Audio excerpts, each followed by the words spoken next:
And welcome back. It is Friday night, and you're here with the Average Boys podcast. It's your boys, Crispy, and I am here with my boy, Brian D from Jersey.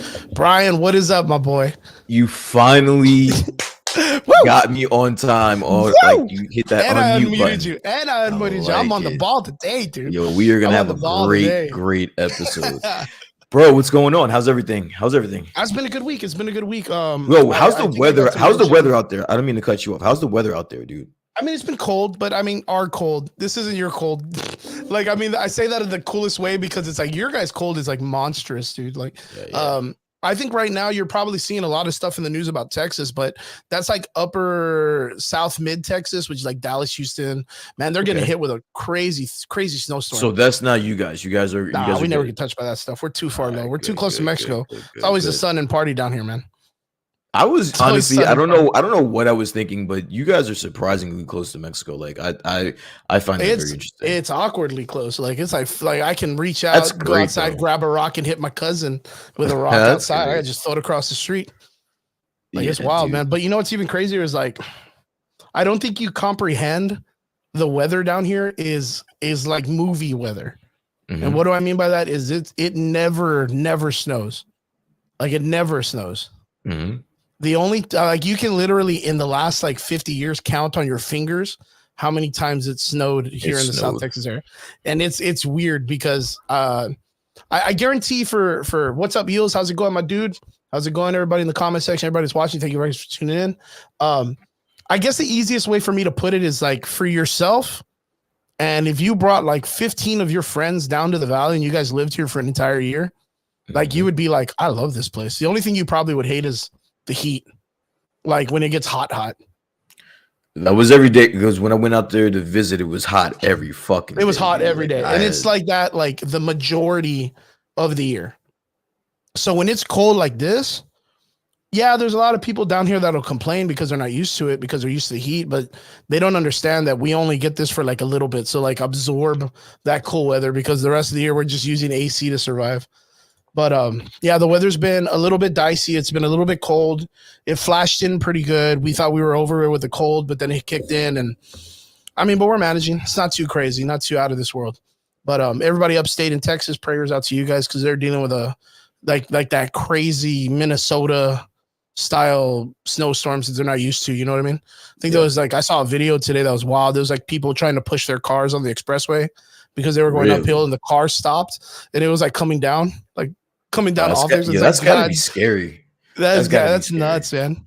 Because then you get out, right? And I'm not saying like What do you do? Like, what do you do who's in that prepared for situation? that shit? Nobody's wearing Yeah, fucking track cleats. You know what I mean? To be like, not at oh, all. let me get outside and grip on the ground and push my car back up.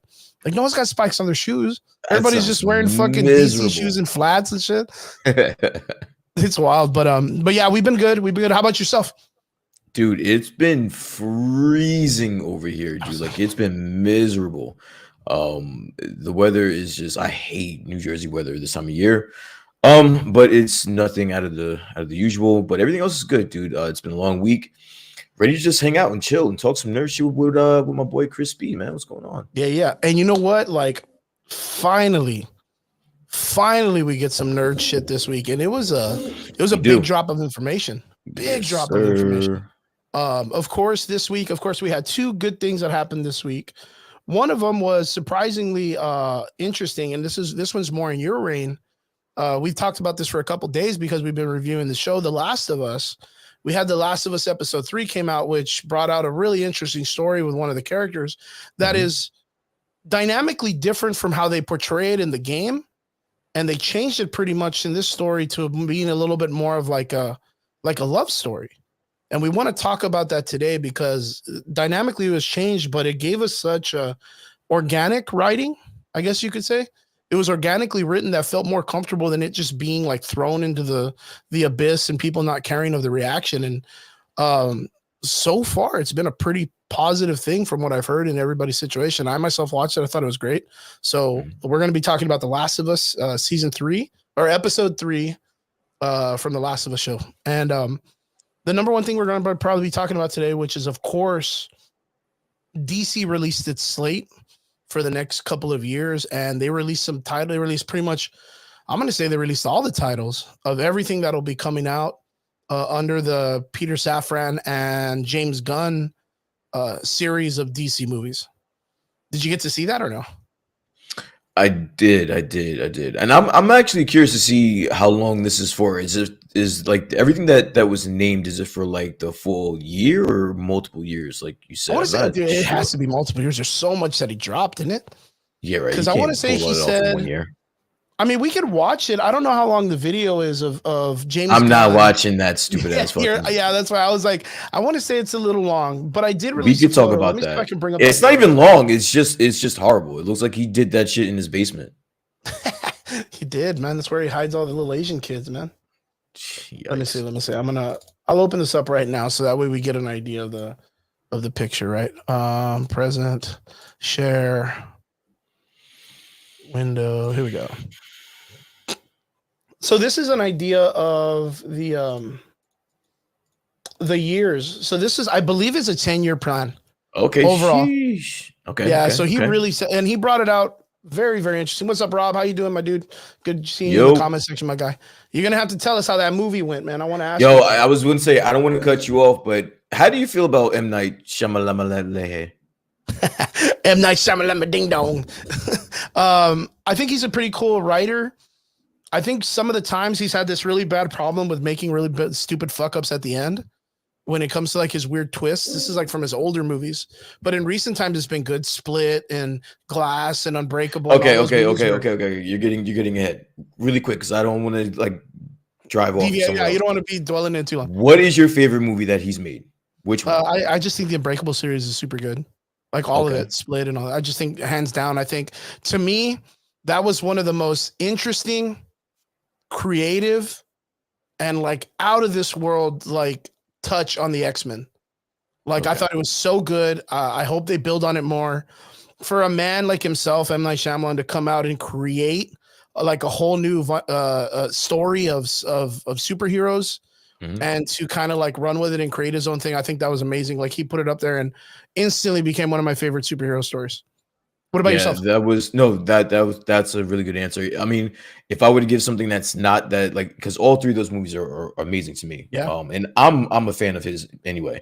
But the first time you ever watched The Sixth Sense, that's pretty good. Yeah. I mean, he's just a really great storyteller, man. Yeah. What's up, I also good to see you in the comments.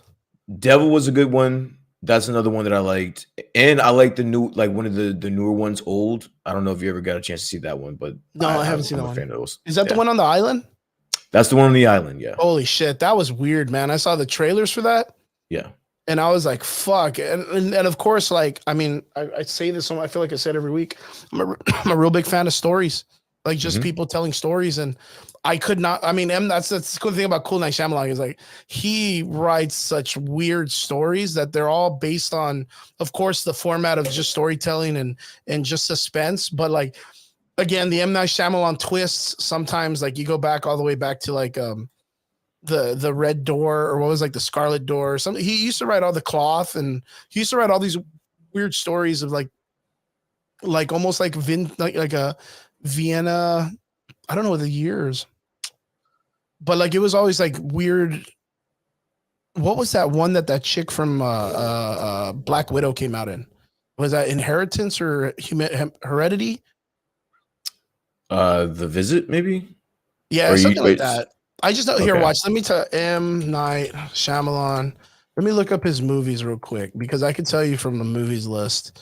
Oh yeah, the fucking Last Airbender was not good. I will give you that. Yeah, but fuck. I think it was The Happening, wasn't it? Maybe the one. Happening. Okay, that's the one with like Mark Wahlberg, right? I think. Yeah, The Happening was. Oh, The Village, dude. There you go. The Village. Okay. The Village was another one. Okay. But that one ended up being where it was like a bunch of girls from like the old school Samaritan times. And then it ended up being that they were actually in real time. Like they were just in real time. It was wild, man. It was it was crazy. It was real weird. But M. Night Shyamalan has a tendency to do these like really weird twists, but they end up doing really good. What's up, Derpy? And what is up, David? How you guys doing, my dudes? Good to see you all in the comments. Welcome to the show. Don't be afraid to jump in. We are talking about M. Night Shyamalan. Robert went to go see the new movie. Robert, we don't have to Yeah, I was gonna say we don't have to talk about it. I was just bringing it up because I was gonna see it at some point today, but I just said, you know what, I'm You not got gonna do busy. it. It's I'll fine. wait. Yeah, It's I'll good. wait. Probably this weekend, but Robert, tell us in the comment section. But you saw, leave us a rating, man, because you told us it was interesting, but you didn't tell us if it was good. He did not tell us. And interesting from Robert sometimes is like he doesn't want to talk bad about it, but he wants to kind of be like, well, it was all right. It was. I mean, what do you all Yo, think? Rob, it's What do you okay to guys shit think? on something once in a while, bro. Like we Yeah, all you do gotta, it. you gotta, you gotta let him happen. You gotta let him We have all it, do Robert. it. Yeah, What's yeah. up, Gabe? What's up? And how you guys doing in the But comment but section? Thank but you guys again. one thing that the two of us did see is the new slate for DC. So let's Yes, get back sir. into that convo. What do we got, Chris? So with the new DC slate, there was a lot of stuff that was released. Of course, they talked about keeping Shazam, the Flash, talking about Blue Beetle being the first entry coming back after the Flash reboots the entire series. Okay. Stop right there. When he gave the announcement, and this Yeah. is the reason why I would Oh never yeah. watch it again. Let's talk about that in general, right? When he gave that announcement, how did it come off to you how he was describing the movies that were going to be the last of the old run and the start of his? Like, did you get anything from the way that he was like running them down or anything like that? Like, what did you feel about that? Okay, so it sounds like addicting to say, but I feel like he was saving all of his IP that he was already working on, and his wife's. Mhm. And then the other thing is, I just think that him and Ezra Miller are really close friends, and he's trying to sit on it long enough so that they could keep him. Because again, remember that the Flash, Ezra Miller was the only one of the actors from the Justice League to step in for Peacemaker. Like he was the only one that was like when James Gunn wanted to do that funny ending scene, he was the only actor that was willing to come back. Him and of course Aquaman, which are the two characters that are actually like being saved. And not only that, like even for Aquaman to be getting cut, like the series Aquaman not continuing and making a third, apparently they're going to keep the actor to be another character completely. Like he's apparently going to come in as Lobo. So like he ain't even going to be Aquaman anymore. And I don't even know about that because where's that here? Well, it's not up, but that's the whole secret thing that they want to do, and that's the whole push. So like, James Gunn's one of those guys that when people ask for it enough, he'll make it happen. Like if he knows that people want that, like he'll jump on it because he knows there's money to be made. And right now, 100% the internet is talking about Jason Momoa being Lobo. Like it's just what it is. Like that's just what he does. So for me, it's one of those things. Like I really think Jason Momoa will stay around. I think they're going to make him Lobo. And I Okay, think but just I guess cut what I'm the asking is series. when though? When you're right here is a slate for the next 5 years. Well, Where does Lobo fit in here? I think for the next 10 years, these are the major IPs, and there'll still be little mixes in between. There will still be little mixes of them pushing another series in between. It may be an HBO series, it may be an animated series, but there still will be some stuff in between. That's what I 100%. Okay. And then not only that, you have to remember that the yellow titles in this video or in this picture are Elseworld, which is not even consistent with the DC universe that they're making. So like those three will be done in their own studio, their own place of existence, like not even connected. So when they release those, they're not even technically a part of the timeline. So you have, in that sense, for those three movies, you have the opportunity to give two movies in 2024 that are connected to the timeline, connected to the DC slate, the real one. And then you have one movie in 2025 that could be dedicated directly to the timeline. And those three other movies, like, cool, Matt, go film your shit. We're not even going to talk to you. Like, that's what it even seemed like when they were talking about it. Okay. I just wanted to ask what your initial feelings were when he started talking about the movies that are going to be coming off like this year. So it's for me, honestly, it felt like he was talking a certain way about it. He was just like dismissive about them and just got them out the way, which is cool. But yes, so then he goes into his projects. Can you run down the list of what his projects are, sir? So right now, shout out, what's up to Jeremy in the comment section. He puts, Chris, I think you got your wish, and we're getting a Christopher Reeves classic Superman in Superman Legacy. Whoa, dude, I am excited for that. Okay, so we're gonna give a slate. We're gonna go ahead and drop all the names of the slate, chronological order from what it is here on this picture. Starting with Shazam: Fury of the Gods, which you've already seen trailer for. It's coming out this coming year. The Flash, which we've already talked about for the last 6 years. I mean that it's been in hold. Blue Beetle, which we've only fairly seen pictures of, and the actor in costume, which of course the costume looks comic accurate, and we're really excited to see what they're going to do with it. I mean, really, really exciting stuff. And of course, the highly anticipated Aquaman and the Lost Kingdom, which still apparently has Amber Heard in it. And DC has not gotten rid. These motherfuckers will get rid of Amber Heard. Well, they'll get rid of Henry Cavill, Gal Gadot, Ben Affleck, the entire cast is DC, but they will keep the dude that apparently groomed a bunch of kids. Yo, and beat the shit it's out of a all bunch of about people, priorities, baby. It's all about priorities. It's money, baby. man. What is it? Bad publicity is good publicity. Oh, I'll tell you what, if I make 5 movies with Ezra Miller in it right now, I guarantee people will watch it. Probably. I guarantee they're going to watch it. Why? Because he's a bad person. Because he's a bad person. People love drama. James Gunn is like, there's money to be made. There's money to be made. We got to make up for Batwoman or whatever. Yeah. So, again, Aquaman of the Lost Kingdom is the last slate for apparently 2023. Then we're going into 2024, which will be, of course, the highly anticipated Joker Feuille de Deux, the Elseworld film, which is apparently what all of you wanted, a Joker musical. Fucking exciting. Watch this shit be lit. Like, you're talking Everybody's shit. Gonna watch it just because of the weird sheer fucking weirdness of it. It's gonna be and lit. Just because, you know what it's gonna remind you of? Those black and white French films that are like real weird. Like one moment it's like a bidet, and then like it changes to like a beach, and then it's like a fucking fan like in the middle of a desert, and then it comes back to a chick running with like a really flowy dress, and then like a dead pig, and then it's all black and white, and then it's gonna be like Finn, like end. You're gonna be like, fuck, dude, that was amazing. All the Joker references and shit. And I'm just gonna be there just crying in the back, dude. Like this is what we're doing with. Right. The one that I'm pretty excited, of course, I think everybody was, because we all love Keanu Reeves. Constantine 2, like Constantine 2 with Keanu Reeves in it. I think that's a great movie if you don't remember it. And then knowing that he's, aged up a little bit, so we're gonna get an older, meaner, wiser Constantine, John Wick style. And then we start breaking into, of course, the James Gunn classics, which I'll call them, which is what nobody knows of because we don't read this shit.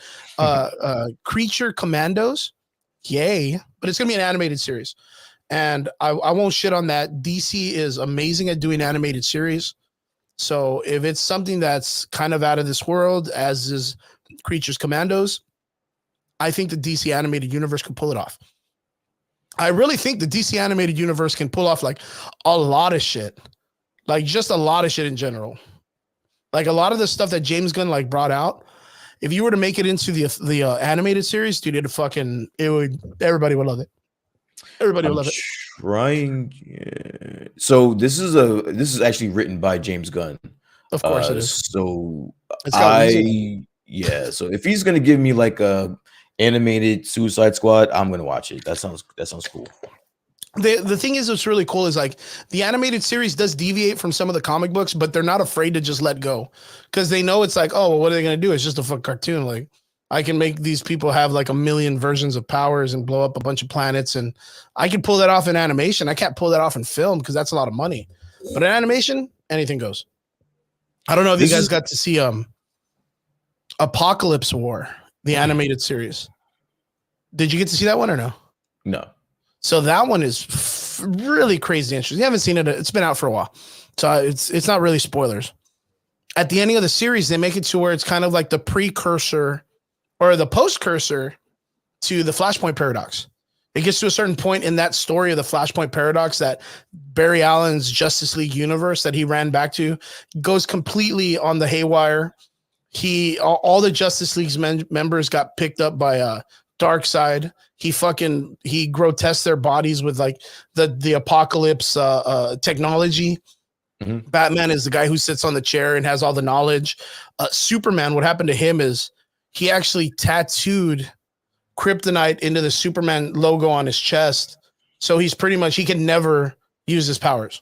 Okay. He's just a normal dude at all times. Like it's fucking wild. Like that's like the best way to beat Superman. Fucking put a kryptonite tattoo in his ass. You know what I mean? Like, and he just can't take it out. Yeah. Can't take it out. That shit will be in his system.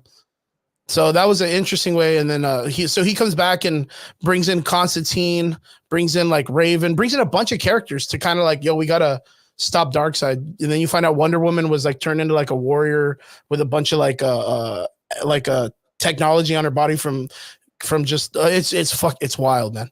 At the very end, Constantine looks at Flash, and all the superheroes are there, sitting there, and they're just destroyed, dude. Like they're just like, what do we got? Like the world is destroyed, and there's nothing left. But at least we survived. You know what I mean? This is like 8 of them, and Constantine's there with his fucking hands in his jacket, and the Flash is just looking down like he's so like fucking mentally done.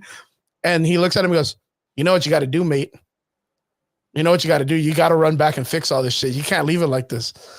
And dude, it's like, you just told this motherfucker, he just figured out he should not go back in time and fix things. Yeah. And Constantine is Constantine is like, I mean, yeah, a lot of people shit on him for being this weird magician, dude, but like, he's one of the strongest beings in the DC universe, like God level. And he literally looks at the Flash and he's like, I'm sorry, dude, but you got to fix it. You can't leave him like this. Look at these guys. They all look like shit. Like, you gotta go, or we gotta go back. You gotta go. And yeah, dude, the fucking Flash runs back and fixes the timeline. And it's wild, man. It's fucking wild, but it's so good. I recommend it. Apocalypse War, if you haven't seen it, check it out. It's wild. Vince is putting crazy things in the comment section. He puts, I see James Gunn, and to get Andrew Tate as the dark side. Dude, that's wild. Of course, Andrew Tate information, anybody? No, nothing. I haven't heard anything on it. It went dead. Going on to 2025 for the slate. Actually, no, I missed one. We do have a continuing character coming out in the last part of 2024, which is Waller. And I got to ask, Brian, how do you feel about Waller coming back? I think that it's right on point with what he's showing, is that he's going to keep certain things and get rid of everything else. So it seems anything that he had a hand on prior to, he's going to keep and try to build on that, which I honestly don't mind, especially if he's going to get Viola Davis to voice Waller in this series. I think that's pretty dope. Yeah. And Waller, Amanda Waller is a character that I actually like in the DCEU. True. So I would not mind a series with her in it. And not only that, this is going to be an HBO Max series. It's not even going to be a movie. So it's going to be based off of the Amanda Waller character after the events of the Peacemaker series in the first movie, or in the first series. Like you said, I think Viola Davis does an amazing job as Amanda Waller. And I think the Amanda Waller character is such an interesting, cool character in the movies. Even when you put her in a bad movie like Suicide Squad, the first one, with Margot Robbie and Will Smith. Like, that one was kind of trash. But Amanda Waller's character in that whole series was like the best fucking thing in that. Like, she was funny. She was always out of character. She didn't mind telling these dudes like, well, fuck you. I got the hand on the trigger and I don't mind. She played such a really cool role. And I think seeing her in a bunch of these different IPs coming back makes her mark very well. What would you like to see out of the series with her character, though? I don't know. I guess just her interacting more with like more teams or more superheroes, because now, you know, it seems like she's got a connection to basically everyone in the DCU at this point. So True. I would like to see her like just sporadically have, you know, an animated version of Peacemaker show up in her show. I don't know. Oh, that'd be explain cool. more. Yeah, explain more about who she is. While again, Viola Davis is the one voicing the character. The character Amanda Waller. Yeah, you know what I would like to see in the Waller show? I would like to see her finally interact with whoever's going to be Lex Luthor. Okay, hold on one second. So JD What's up, Ellis, thank you for commenting. I actually want to touch on that really quick. So he says, bro, James Gunn is the savior of the DC universe. I want to ask everybody in the comments, how do you, we haven't even asked you guys, how do you guys feel about James Gunn's slate, and do you have faith in this man to restore the DCU to be a prominent powerhouse when it comes to comic book content? Yeah, straight up. That's true. Yeah, and the slate that we got up right now is a picture. If you see, it's got an index on the bottom. It has everything that's going to be on the timeline in blue.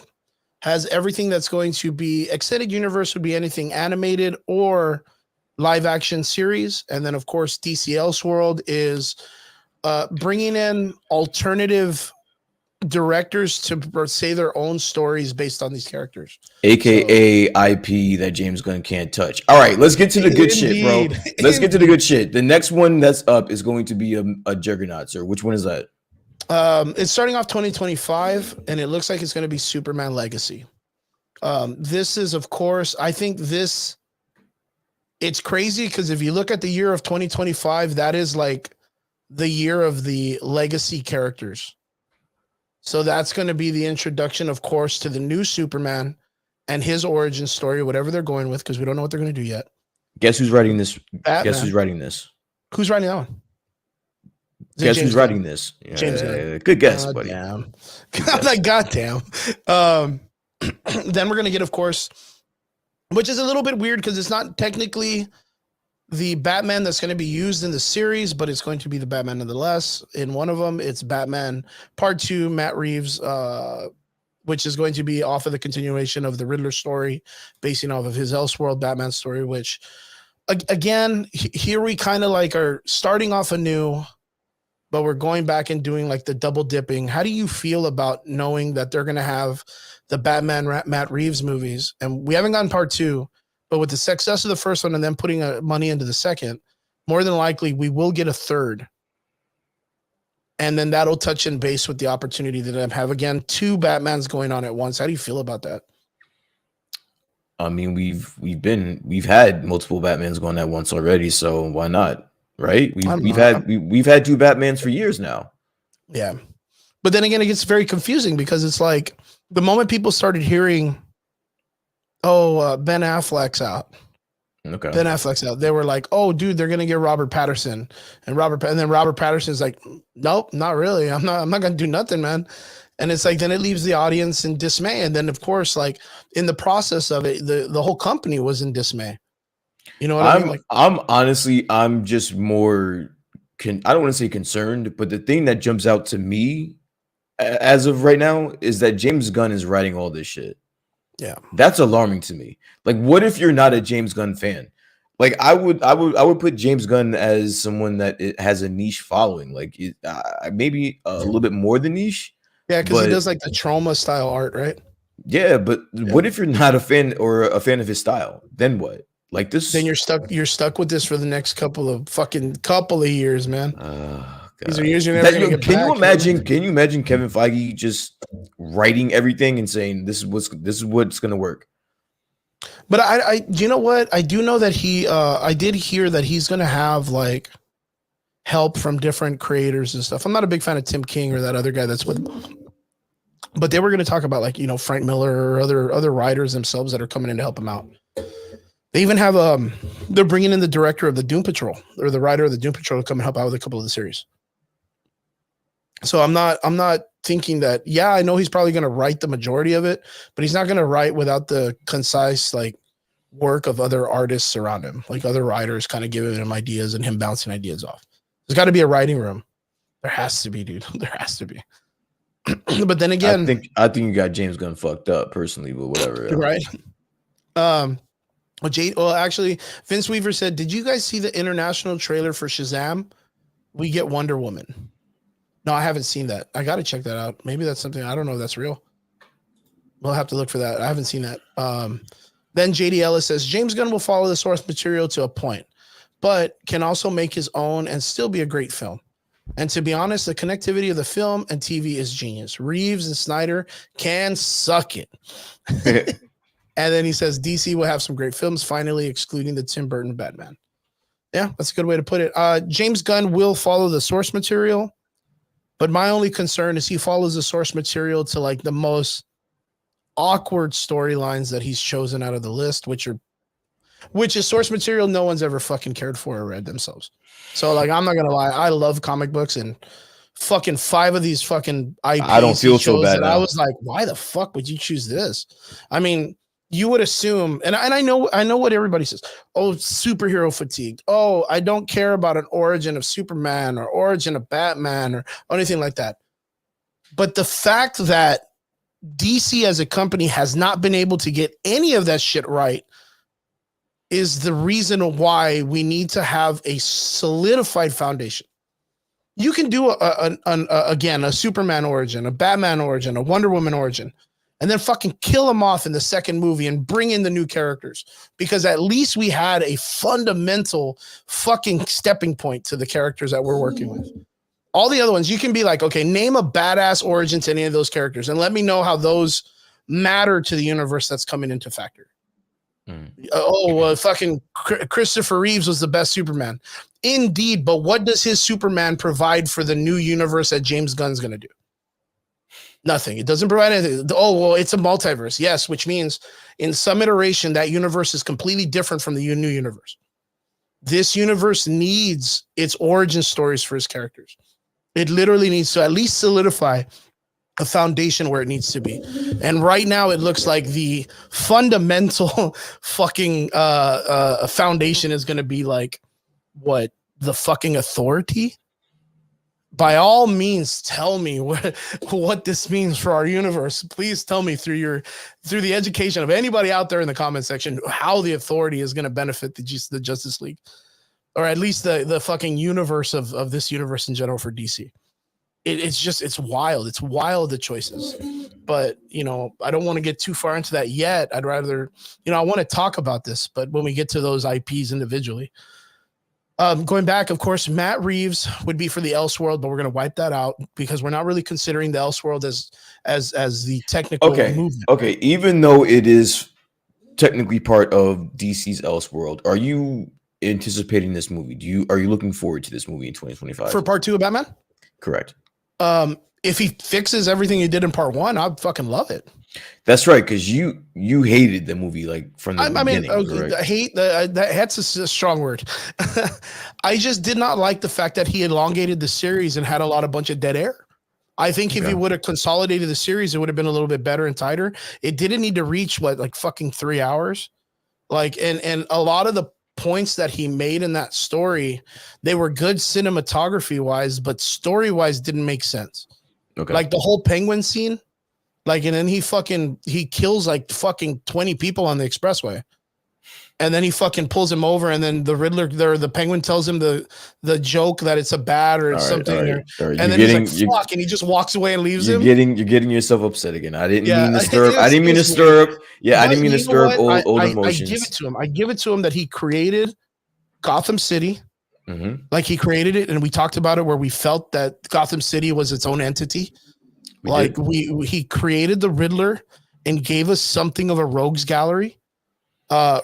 And the way he explains Batman and Commissioner Gordon. Yo, the Riddler was across the street from the police station. Dude, don't start. Don't give me this right now. Don't give me this right now. We're not going into detail. Fucking the Riddler gave him the picture that he was investigating the whole time, and it was on spot location. He could have just gone up to the hotel, and he didn't investigate not even getting into his detective skills. Yeah. But he treated as this was cool because Batman was the real character, and Bruce Wayne was his secret identity. I think he explained that pretty well in this series. No, listen, there were some things about Matt Reeves' Batman that I appreciated, but the story they got to write it better next time. They got to do better. What the fuck that was? Yeah, I do like the attempt. I do like everything they tried, but it just the writing just needs to make sense and consolidate the dead air. Don't give me so much of him breathing heavy, standing on a wall because he's fucking standing there just because he's tired from climbing. I don't need to see that for 40 minutes. But yeah, I'm pretty excited for that. I want to see who they're going to bring as a second villain. If they bring the Joker, that's kind of ideal classic of what you would do with Batman. Yo, I don't want to see another Joker. We need a timeout. We need a timeout from Joker. I want to build it. I want to see someone else. Give me a Two-Face. Give me a Clayface. Give me a Killer Croc. Give me someone from his Scarecrow. Give me someone from his Rogues Gallery other than the Joker. And the Joker, you could just dust him in there. You could just Batman put him in has there like so many villains. He literally has probably has the most villains that I've Scarface, ever yeah. knew in my Yeah, life. I So think it's that's like, yeah, Robert, we'll get into that conversation a little bit later. The Velma show, oof, oof. But yeah, I could be pretty excited for that. I want to give it a chance, but I think 100% if Matt Reeves goes in there, doesn't listen to the fans, doesn't listen to what we critiqued him on in the first time, goes in there, oh, Mr. Freeze, dude. Can you yo, can you imagine? imagine? Yeah, that's what I'm saying. Can you That would have imagine been a a really great dope character. adaptation of Mr. Freeze, bro? But I think the way Matt Reeves writes his stories, that Mr. Freeze would play a really good story character. And that's Because honestly like he that can pull on story. that drama. Honestly, I was gonna say, honestly, I don't think I can ever get tired of A Mr. Mr. Freeze Freeze story. origin, or story. Yeah. Like this shit's True that. fucking True that. beautiful, bro. Ra's al Ghul would be pretty interesting too, but I think Ra's al Ghul is you need to kind of sit on him and build him. He's like a really big villain. It's like a really big villain. But Mr. Freeze, I think that's hands down the character I would love to see in Matt Reeves part two, Batman Part 2 of Matt Reeves. The next one is pretty interesting because the next one is kind of like I would put it up there for an anticipated film, an anticipated series that people have been wanting to see. So this And is they're a going to series, make it right? an HBO live action Max series, Okay. and it's going to be called The Lanterns. I'll stop right here, bro. This is the one for me. Good. Okay. This is the one. This is the one that I'm waiting on. Not so much Superman. I'm kind of Superman out at this point, and Batman. But the Lanterns miniseries, I'm all in for that one. Okay. That's me too. I think it's going to be a great show. There's a part of me that thinks that James Gunn had approached Marvel with a really good Nova series, or he believed to be a good Nova series, and they didn't go with it. And I think this is James Gunn's way of saying, hey, you know what? Let's take that Nova series and let's turn it into a Green Lantern series. Because we heard a while back that they wanted to do something with the Nova IP, right? And then there was talks of it being like a series. This was around the Christmas celebration, the Christmas thing that James Gunn did. And they talked about it being a special presentation for Nova. I don't know if you remember hearing about that. I do. I remember hearing it like on the low key stuff because that special presentation shit was popping off. Okay. And since Endgame, they wanted to install having a Nova character, but they never put it in. And since James Gunn is kind of like, okay, cool, Guardians 3 is my last because I'm moving over to DC. I think it's a perfect and not only that, like, I don't know if you've been reading anything about what James Gunn's been doing in recent times or any of the actors, but a lot of people are like, yo, if James Gunn calls me, I'll totally go to DC. That started off with, of course, Drax, Batista, right? Now it's Zoe Saldana. And I've even heard, what's his face? Chris Pratt. Yeah, Chris Pratt's even in talks. But what if it fucking sucks, though? I mean, it sucks or not. Like, those are still heavy names that James Gunn can pull, and that's Marvel losing a character. Listen, I'm gonna stay positive on this. I'm gonna wish James Gunn luck because he's gonna need it. Yeah, I think. Well, it's gonna be a heavy toll because these characters are not the same as Marvel characters. Yo, this lineup, and we're gonna get down the line. To some different things, but like this kind of looks a little sweaty to me. Like it looks extremely sweaty. Yeah, this is straight sweaty, super sweaty. This is like super hardcore sweaty when it comes to like comic book lovers. But I guess that's cool. It's what we've been asking for. Yep. You know what I mean? It's what we've been asking for. And James Gunn's been listening. I tell you, he listens to the crowd. He listens to the audience. He listens to what people talk about. He literally talks shit to people on Twitter if you message him. Like if you put something violent or something like, man, fuck you, you're stupid. He'll be like, show me what you got. I honestly gotta say, that's the best quality that James Gunn has. I swear to God, like him going back and forth on Twitter. We just an average person is funny as fuck to me. But that's good though. That means he likes to interact with the fans and he listens and he takes the time. You know what I mean? Some people just are like, it means to me that's social media. That lets me know that he's impulsive and that he just likes to fucking get shit out when he thinks it. That's what that says to me. What is it? Vince Weaver says, I think it fit because Riddler was in October, so December would be pretty good for Mr. Freeze. Good point. Good point. That'd be an interesting if they're going by the year. JD Ellis also said Peacemaker season 2, they gave him the opportunity to make it because they believe Gunn's storytelling, and he wrote Peacemaker in a week. I mean, for what it's worth, JD, Peacemaker was not a highly intelligent written show. It was just funny as fuck by the characters. But the writing for the jokes are pretty funny, and I can kind of guarantee that this guy James Gunn is one of those dudes that's like, no. If you feel like something's funny, like try it. We'll go with that. Like, you don't have to follow the script strictly, but just kind of do this, or he'll pick a certain line he wants. But I don't think it was a very like dedicated series where like the series. I didn't watch it for the story, because nobody gave a fuck about the little fairies or the wisps or the bees. They just wanted to see it because fucking John Cena's fucking hilarious, and so is his partner. They're hilarious. Just the knickknacks and shits they would do. Mm-hmm. But then again, of course, they're giving Peacemaker 2 a series not because it was exponentially great, which was good. It was good. But James Gunn is in charge, so he's just gonna fucking write himself into a new series. He has the money now. He has an infinite job for the next 10 years. Think of it that way. Yo, I just honestly, like, I'm gonna hate it at some point that he's so involved, but this is some bullshit. Like, this is definitely some bullshit. It's very ballsy, dude. Yeah, it's very fucking ballsy. This is wild. The next series is going to introduce our new series, or our new set of films for, or actually series again. That's crazy, man. Wait, so this one looks good too. So what the fuck? I'm not even paying attention to it too much, but so it looks like in 2025, and this is what I'm saying, that there's opportunity for them to fill these gaps. Superman Legacy is going to be the only film they release in 2025. And then, of course, the secondary film that's not a part of the DC universe is going to be Batman Part 2, which is a separate situation, separate studios, separate artists. And then the next 2 series are going to be 2 HBO live action series. That's like 1 film per year. Isn't that kind of weird? I know DC, well, what is it? They're going off 2023 and they're dropping 4 fucking films for the year. 2023, 4 films. Mm-hmm. From the previous series, right? From the previous arc or multiverse or whatever you want to call it.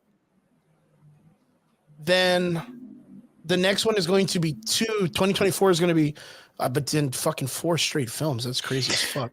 Yo, dude, do you know how much money they lost recently? Like, they were just hemorrhaging money. They were just making. No, you did, because we talked about it. And they were just hemorrhaging money, and then all of those shows got canceled. That's a lot. That's money wasted. Yeah, I don't know. Talking about that was multiple millions of dollars that they've lost. I don't know if they're just rushing out to shove like 6 movies down your throat a year, bro. I don't. Where's that money coming from? Let me see. November 2022 overall, Warner Brothers Discovery has grossed the debt load amount to $50.4 billion. The company noted. So when you're asking me, is that not weird that they're only coming out with 1 movie a year? Not really. Well, because of the fact that these movies push back, like they make money for them, and not only that, like but you need money to make. Warner money. Brothers has been around. They just for lost. How many years? You can't. I understand that, but what I'm saying is, you just said that they're losing money. They were, again, we covered it. We came on this show and we talked about it, and that they were hemorrhaging money, and all of these movies were getting scrapped. That is a huge loss. Now, yes, they can write them off for insurance purposes or whatnot, but that's money that they were anticipating. So for them to go out and hire James Gunn and then just have him make like 3-4 movies a year plus these TV shows, where the fuck are you getting this money from? Yeah, I mean, it's been one of those things. Like, I guess they have a lot of faith in the DC series of this place. Like, but the thing is Warner Brothers is a multi-million-dollar, billion-dollar conglomerate that's been around for 1 million years. You know what I mean? Like hundreds of years. So they have the deep pockets. They may be in debt, but they have the deep pockets. And wait, not who only are you that, talking like, about? Who has the deep pockets? The company itself, the Warner Brothers company. They just got bought out. Well, no, that doesn't mean they don't have deep pockets, though. Yes, it does. It means that they didn't and they sold, and now Discovery is in charge over there. They're broke, dude. They've been broke. I understand what you're trying to say, but that's not true. They don't have any fucking money. They're trying this because they're trying to make some money. But the only reason why we're on this is because you were talking about why does it look weird that only one movie's like one movie? Yeah, because the thing is like I was saying, like even though you're looking at no money. It even says on the top border, right? It says DC reset to the DCEU. And the DC reset, I would say out of those, 12 movies, 3 of them have been filmed. And one of them is in the process of being filmed. And then you got those 2, that would be Shazam, The Flash, and Aquaman. Those movies are, we can kind of consider them pretty much done. Like filmed and done. So that was during the fallout and all this other stuff. So they're making the Blue Beetle with whatever money they have. I don't even know what they're spending. And Joker is one of the top grossing films DC's made in the last couple of years. So, and it was literally made with minor amounts of money. Minor compared to what films do. So it didn't even do anything super spectacular with what it filmed it with, right? So they're kind of hoping that one's going to make some money. Constantine, long-awaited film, return of Christopher Reeves. You said Aquaman or the Joker for that? Oh, the Joker movie. The Joker movie was one of the most highest-grossing movies in DC's slate from the last 10 years. Easily. And Aquaman was $1 billion movie. So both of those movies, it's making cash. It's making cash. But considering what Aquaman 1 was, are you really excited for part 2? Well, not now because I know that it's not coming back. Well, I mean, would you have been excited if it was coming back or if it was still normal? Yeah, I liked Aquaman. Yeah, I liked Aquaman. Yeah, why not? But now that I know that this shit's, I was kind of like, okay. Now that this shit's over, I really could care less about this movie. Yeah. I want to ask for the person in the comment section. I don't want to say his name, but it's his name, and I want to respect it. The Trafficking African. You say hashtag fire James Gunn. What's your reason though? Like that's the only thing is I don't mean it in a bad way or good way because I think even me and Brian, we have our ideals on what we think of James Gunn, but why fire him though? So that's the only thing because it's not only him, it's Peter Safran too. Dude, I don't want him to get fired. I want to if he fails, I want to see it. I'm sorry. Yeah, you know what I mean? Like I want to give this guy a chance. If he fails, because what was good of DC before this? You know what I mean? Like at least they got someone. Listen, I want him to succeed. I really, really, really do. But okay. You see, I also kind of want to see a train wreck. I also want to see a train wreck. Like, so the Trafficking says it's because the slate looks like trash. His name is wild. Your name's wild, dude. But thank you for jumping into the comment section. We appreciate you, dude. The slate looks like trash. Is there anything in the slate that you are I wouldn't say excited because excited makes it seem like you're fucking like off of your chair shit. Is there anything in the slate that looks good? And like tell us which ones you think look bad. Like that's all I'm asking. Like you don't have to get like crazy about it, but like let us know, dude, because it's I don't interesting. think the slate looks trash. But you know what? You said it yourself that it looks sweaty. It looks like it's it real looks hard super fucking sweaty, but I mean I'm about that shit. Like, I mean, if you're going to put it out there, I'll watch it. Okay. Look, those are already 2 solid points. Nah, I don't think Lanterns should be a movie. Fuck that. I think Lanterns is great. I think Lanterns is great as a series, bro, because I've seen Lanterns as a movie and I don't think anyone could pull that off. The one with Ryan Reynolds? Yeah, I don't think anyone can pull that off. And Taika Waititi? No one could pull that off in 2 hours. Give me a series where you draw out and make me care about the Lanterns because the Lanterns are cool as fuck. You give me a whole series of that shit, I think you'll knock it out the park. You make it as a movie, it's gonna tank. I promise you. You know what? I'm gonna push against you just a little bit. Okay. And I think because of the fact that we've had movies come out before, including Guardians of the Galaxy that James Gunn did, taking a risque character, and you bring in a character that's been mostly anticipated by the fans like Green Lantern, I think a person like James Gunn doing the sci-fi shit, like the way he did Guardians, could pull off a good Green Lanterns movie, a 2-hour movie. This reminds me of like Loki. Like Okay. Loki, would you have liked a Loki movie? Yes. But did it work as a show? Fuck yes. I But think dude, this is I no, think this is what you have over here, bro. I'm gonna have to now. I disagree because you can't compare Loki as a character Why only not? until recent times in the comic books Why compared not? to the Green Lantern Corps. Like the Green Lantern Corps is like a city of dudes that go around and police shit. There's so much, but I do understand where you're like, it So could then why work as a wouldn't you, series. yeah, but that's what I'm saying. Like, if that's the case, number one, I still don't see how you're making the correlation to what I said. But even we're going off of that, if you're talking about multiple characters, why would you not want a series? Why would you want a movie to squeak But you see, like that's I mean, to jam all that shit in? That doesn't make any sense to me. I think the core characters of the Justice League deserve their own individual films. And I think each one of them, because they have enough resource and they have enough detail, they have enough story that you can make films out of them individually. And you can also do because you have And like Guy again, Gardner. and that's where my correlation to Loki. Yes, you could have made a Loki movie at Yeah. the because Loki is at the height of his I guess like his story fame. development, I guess. Yeah, exactly. He's at the height. So you could have made a Loki movie, but you decided to make a show because it could be more drawn out. It could be more, it was perfect. And I think this is one of those situations. Yes, you could make a Lanterns movie, but if you could make it a series Yeah, I and think a knock it out series the could work park, too. that's fucking dope, bro. But I really think, dude, you know what? If they made a series of Green Lantern filmed in the same style as like the movie Six, yeah, what is it? Seven. The movie Seven. Yeah. Well, that would be pretty legit. You make it a little bit darker, a little bit heavier, more comic, more noir, more Mhm. detective story, and then you add that little element of sci-fi because they're in space and real Dead Space shit, dude. Real Dead Space. Dude, that would be I'm with it. fucking dope. I'm with it. I'm 100% with it. Going back, the Trafficking says the Lantern should be a movie. Oh, but he says he's also excited for Constantine, which is 100% what I said, right? Which is it's Keanu Reeves coming back to reestablish a character that if you saw that movie back in the day, it's 100% what people loved. It was super good. It was amazing.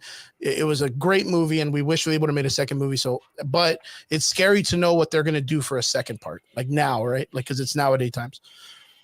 And then he put almost like the way like a man right out of our fucking cloth, right? Normies do not know Booster Gold or the Creature Commandos or the Authority. I told you, I 100% agree with you, dude. And that's because Brian and I were big fucking fans of comic books and all this stuff. And yeah, dude, like that's gonna be a fucking hard stretch.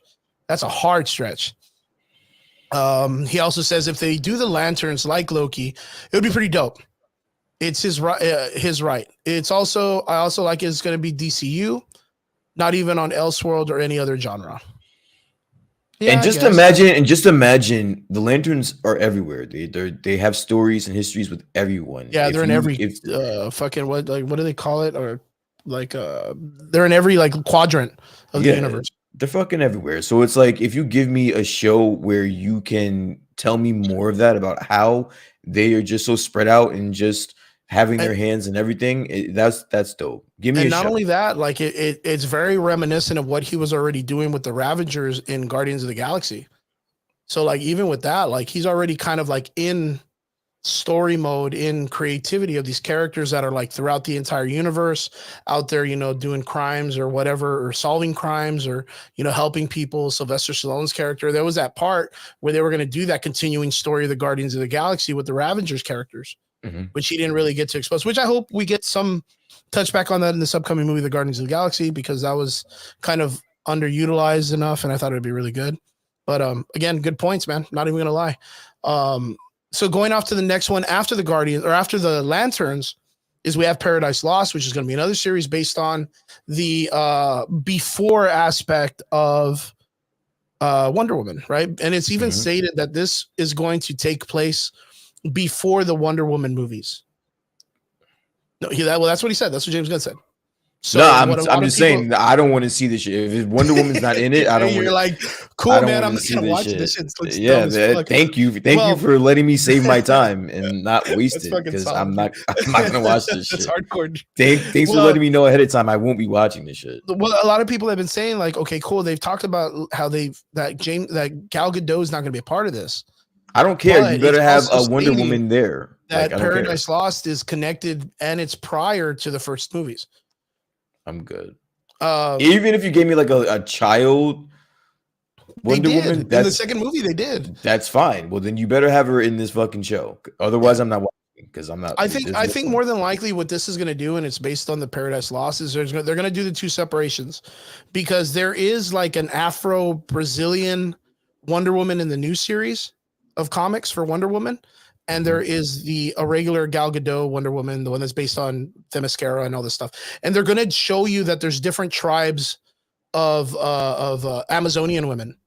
So that's how we're going to get, like, if they do with a gender bend character or a culture shock character where they bring in like the Wonder Woman from Brazil, or they bring in the Afro-American variation of Wonder Woman, they're going to kind of create a backstory where they can establish this character, if that makes sense. So Okay. I think it's okay. Apparently this series is going to be very Games of Thrones heavy. Like it's going to be very, very like old school violence and all this stuff. So if they push it, I think it'll be great, because we haven't, I mean, in technicality with the DC Snyderverse and the Wonder Woman films, we have seen like the gladiatorial side of the Amazonians, but it's always based more on them looking like just big ass CrossFit chicks, which cool as fuck, but we never get enough of like that violent gladiator nature, which I think is important for them to establish. I think we need to establish the violent Spartan nature of the Amazonians, if that makes sense. I get it. I mean, could you imagine that? Could you imagine it being like a darker, heavier Game of Thrones variation of Wonder Woman and the females that live on the thing? And it'd be like, hey, you know what? Like a bunch of chicks in Gladiator shit, like Gladiator the movie, all females, all looking like CrossFit, like built ladies. I don't know. I never thought that I needed the show, so I'm gonna have to just again. Right. I would need personally, I would need Wonder Woman in the show in order for me to feel like I want to watch. Yeah, like yeah, that's understood. Yeah, that's like if you want to cover it, I'll watch it to come here and cover it. But in order for me to be excited about this, I would make it to fucking 2025. Jesus Christ. I would have liked for this to have been a Wonder Woman TV show. That would have been that would have been dope to me. It's gonna be a TV show. No, but I'm saying with her in it, like it's based on. Oh, okay, yeah, like an established, like this is Wonder Woman. Welcome to the new. Like it's her show. Yeah, I get you. You would like we don't need an origin story to it. Somewhat, like we don't need like, especially it like Themyscira. Like it's very crazy because I tell people all the time, like the Wonder Woman character in the comic, well, even throughout anything, anybody that loves Wonder Woman or whatever, it's very, very hard to say that the character stories are super amazing, because a lot of people, they didn't really read about her back in the day. She's always been this like this woman of power, you know, encouraging women to be strong and all this other stuff. But like it's never been established like to what arcs and what villains. She hasn't been that household. She's always just been the image of herself.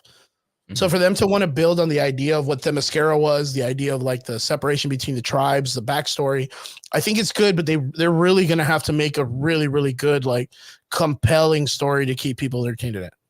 Like very compelling. Well, yeah, that'll be an interesting story. The next one is going to be 2026, which is like the whole new DC reboot universe, like straight up. This is what it is. Starting off with one of the most weirdest fucking choices ever.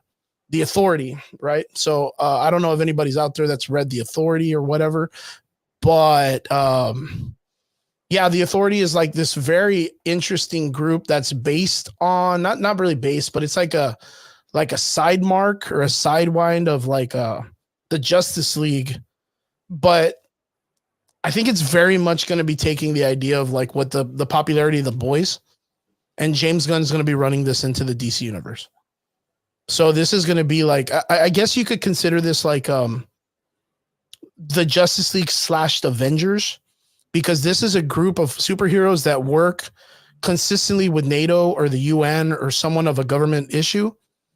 and they go around and they do whatever the government wants them to do to protect the nations and people that are involved with their organization. But other than that, they're very violent, and yeah, it's just a really rough show. What did you think when they mentioned the Authority? I honestly didn't have much of a take on this because I was clueless. I had no idea You were like, "What the fuck is who that?" they were. But I do watch Den of Nerds, and Josh on there was explaining that he was excited about the Authority because they were pretty dope, and they're probably going to tie into, in the way that James Gunn described them, is that they are going to be in some way, shape, or form going to interact with all of the characters in in this DC universe. So that's pretty cool. And again, the guy Josh said that they were dope, so I'll take his word for it. So we'll see. Like it's really weird. Like I kind of feel like they're going to use them the way that they use Shield in the Avengers. Okay. Like they're going to be the characters that go around and keep a lot of these heroes, almost like the guy that came out of Man of Steel, the military guy that was again fighting Superman and then ended up being his friend at the end or whatever. And then you find out he's the Martian Manhunter in Zack Snyder's thing. Yeah. Do you remember all that? Like it's kind of like that gentleman put into a superhero team. But none of these guys are as strong as Superman. Like that's the thing. Even the main character, I think his name's like Apollo. He's Superman-esque, but he's not at that level.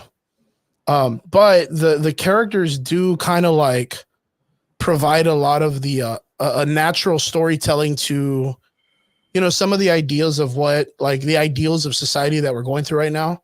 Yeah. And how people are trying to initiate them into recent comic books, but not making sense. But this one already had that established. Like Apollo and the other guy that's like Batman, I forgot his name. Like they're lovers. They're two guys that are, you know, they're in a relationship together.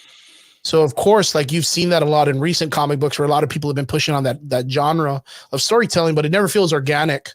Where this one had already been like, you know, from the past, and it's already been established that these characters are like that. So it's something that you don't have to fake build. It's already been built. Like that foundation has been built. So all you got to do is just run with it. I think James Gunn thinks that that's a really good opportunity for them. They get to, relately bring everybody into the fold of comic books a little bit more comfortably. And it just determines how they're going to run it, because if they run it like the boys, they're going to make everybody fucking look bad. You know what I mean? Yo, out of everything that's been named that James Gunn has been associated with, like as in like writing or directing flat out, I think this would be the movie for him. Like the Authority seems like that would be something. Giant sandbox, man. Yeah, that sounds like that's something that he would actually thrive in doing. So I wouldn't mind him directing, or at least even writing this one. Yeah, this one, for what it's worth, like I think I told you this off camera that if you want, I mean, even though I think like the Traffic and African said, like I said, nobody knows who the fuck they are. And it's absolutely correct. Minus that they had a really popular cartoon back in the day, which was a part of that universe, which was the Wildcats comic book or the cartoon, which had a bunch of cool characters. And those guys there, even though they're like a small fraction of that universe, I believe they're called like the Wildlands, or I forgot what the fucking universe is called because it's so risque. DC had acquired the rights not too long ago, and they'd been trying to slowly implement them into the DC universe. And it wasn't until they started establishing, I think in recent times, that they started doing Superman and the Authority, which I want to say is like just maybe like a year or two old, maybe. But that's just been a recent time where they started reestablishing these people again.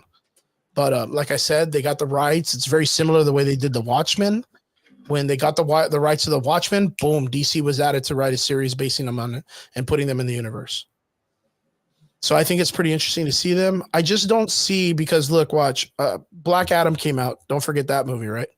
And when they came out, I think it was a really interesting take on the way they tried to establish this Justice Society, where they were like, okay, there is a Justice League, but at the same time, there is a Justice Society. Like, you know what I mean? Like, and they're like more of a classic little down to earth characters. They go in there, they help the government out, or Amanda Waller whenever she needs it, but it's its own establishing company, where you have the Justice League that does not work with Waller, and they go around, they help the universe at their own benefit. You know what I mean? Like, but Amanda Waller cannot control them. The government doesn't control them. They kind of like they're outside the government in the Watchtower. Mhm. And now you bring in an organization that's like 100% run by the government, and then you're going to have your Justice League characters again.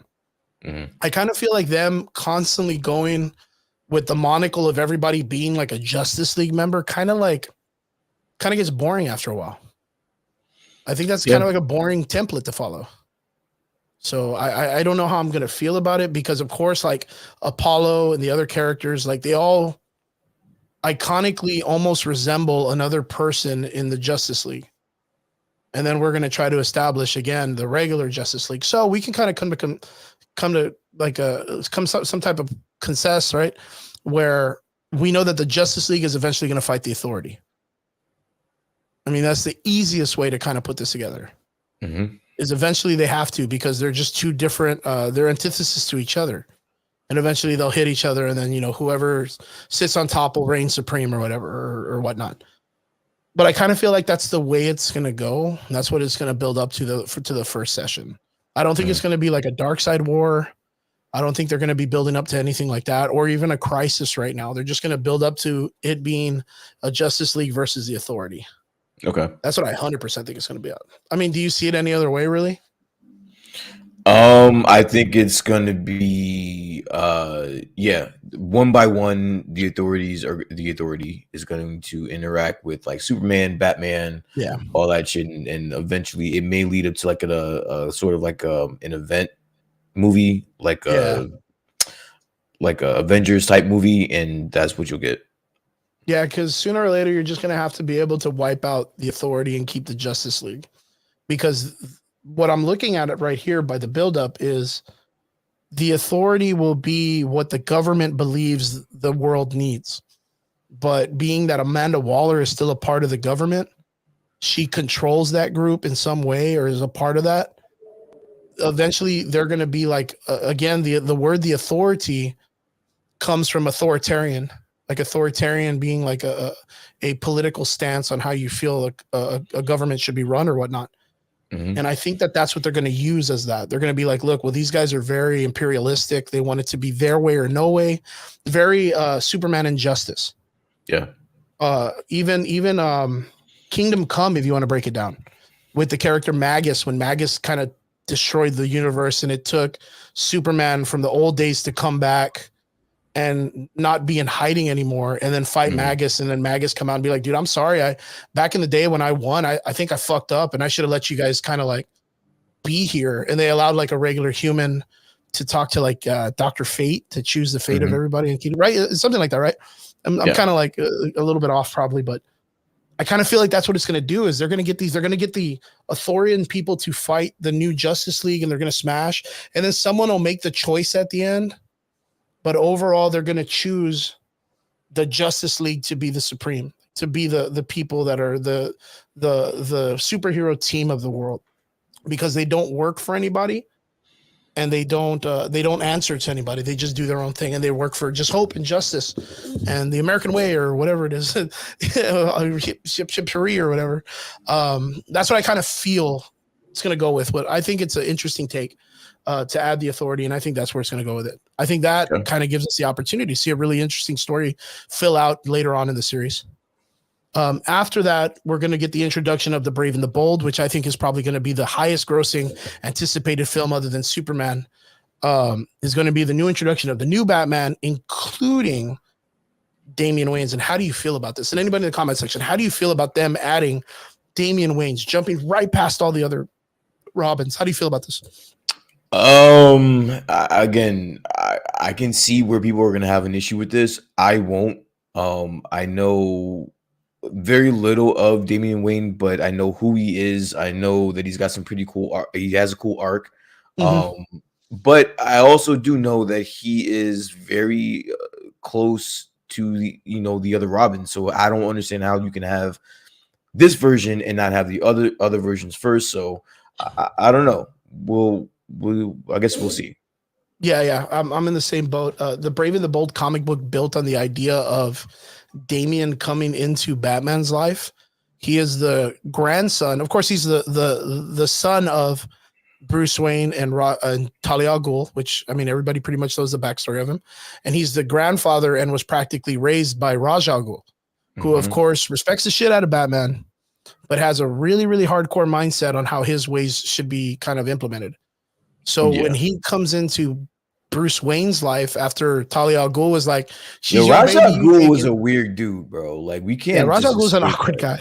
He's a weird guy. Like he ended up getting his daughter to bang and marry his fucking worst villain, his worst enemy, the most scariest villain he's ever come across. Yo, but not only that, he was trained by Batman trained with Ra's al Ghul when he was younger, also. Yeah, so it makes sense that they do have it's not just like a villain on villain thing. It's more like a like they have a history. I don't know if you can hear like fucking. There's like my neighbor's kids like screaming in the background and shit. Can you hear that? I can't. Oh, okay, good. Because I'm about to go outside and shoot. Now I'm gonna listen for it. Now I'm gonna look for it. Yeah, now you're gonna listen to it. I'm gonna go out there shoot him with a BB gun, man. Jesus. but yeah, so we all. What about you, sir? Like, what do you are you? How do you feel about Damian Wayne coming in before, Jason Todd and all the other fucking Robin out there? How do you feel? It's interesting. I think it's an interesting take. The reason why I think it's interesting is because I know that for a fact that I feel like in the Batman series, they've always wanted Batman to have a child be Robin. Yeah. And not really technically have like a stepson or a son that he acquired and bought. Adopted or something. Adopted son. I think he wanted like a straight up kid. Yeah. So like for them to bring in Damian Wayne into the fold now I think it's all right, but you're going to have to establish Robin as Nightwing. Like, you're going to have to bring in Dick Grayson. You're going to have him already adulted out or teenager where he's like, or at least some like maybe a little bit of a backstory because there's a fuckload of interaction between Damian Wayne and Dick Grayson, but Dick Grayson being Nightwing would be a good establishment.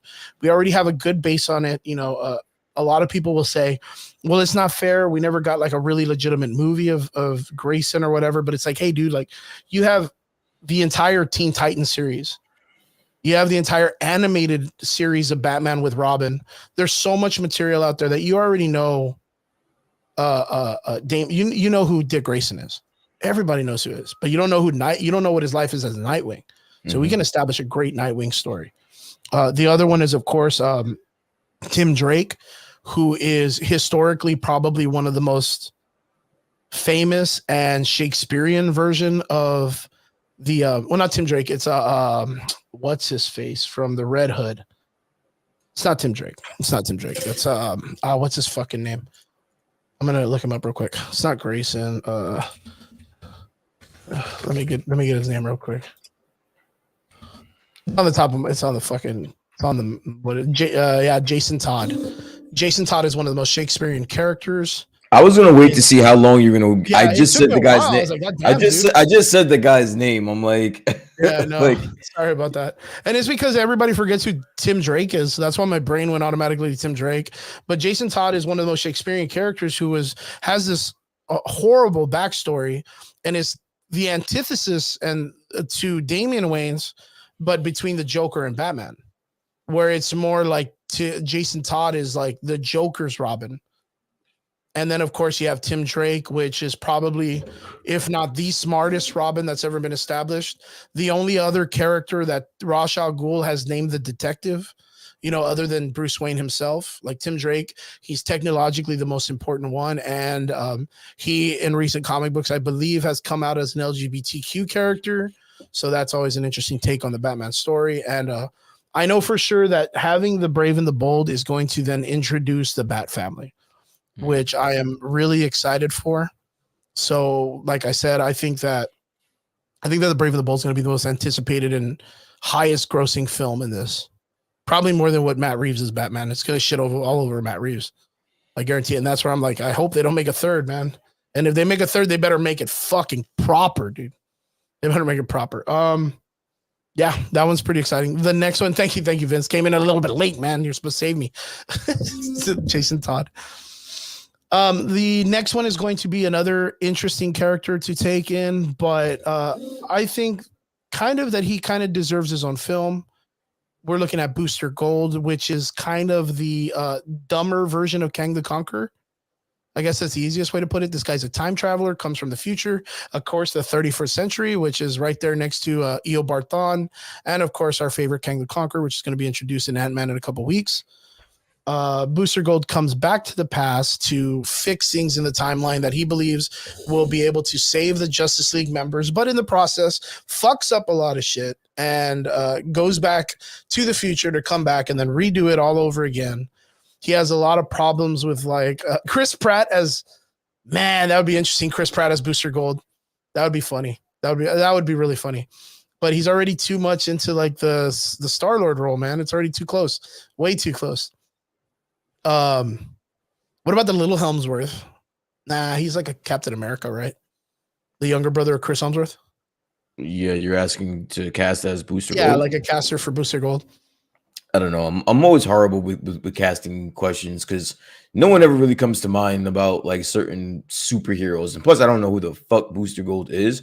I do know that he is popular. He does have like a following, so I'm aware of that. Yeah, you know what? He's very similar, like the way Moon Knight was. Remember, I told you, like a lot of people know who he is, but a lot of people don't. Like a lot more don't.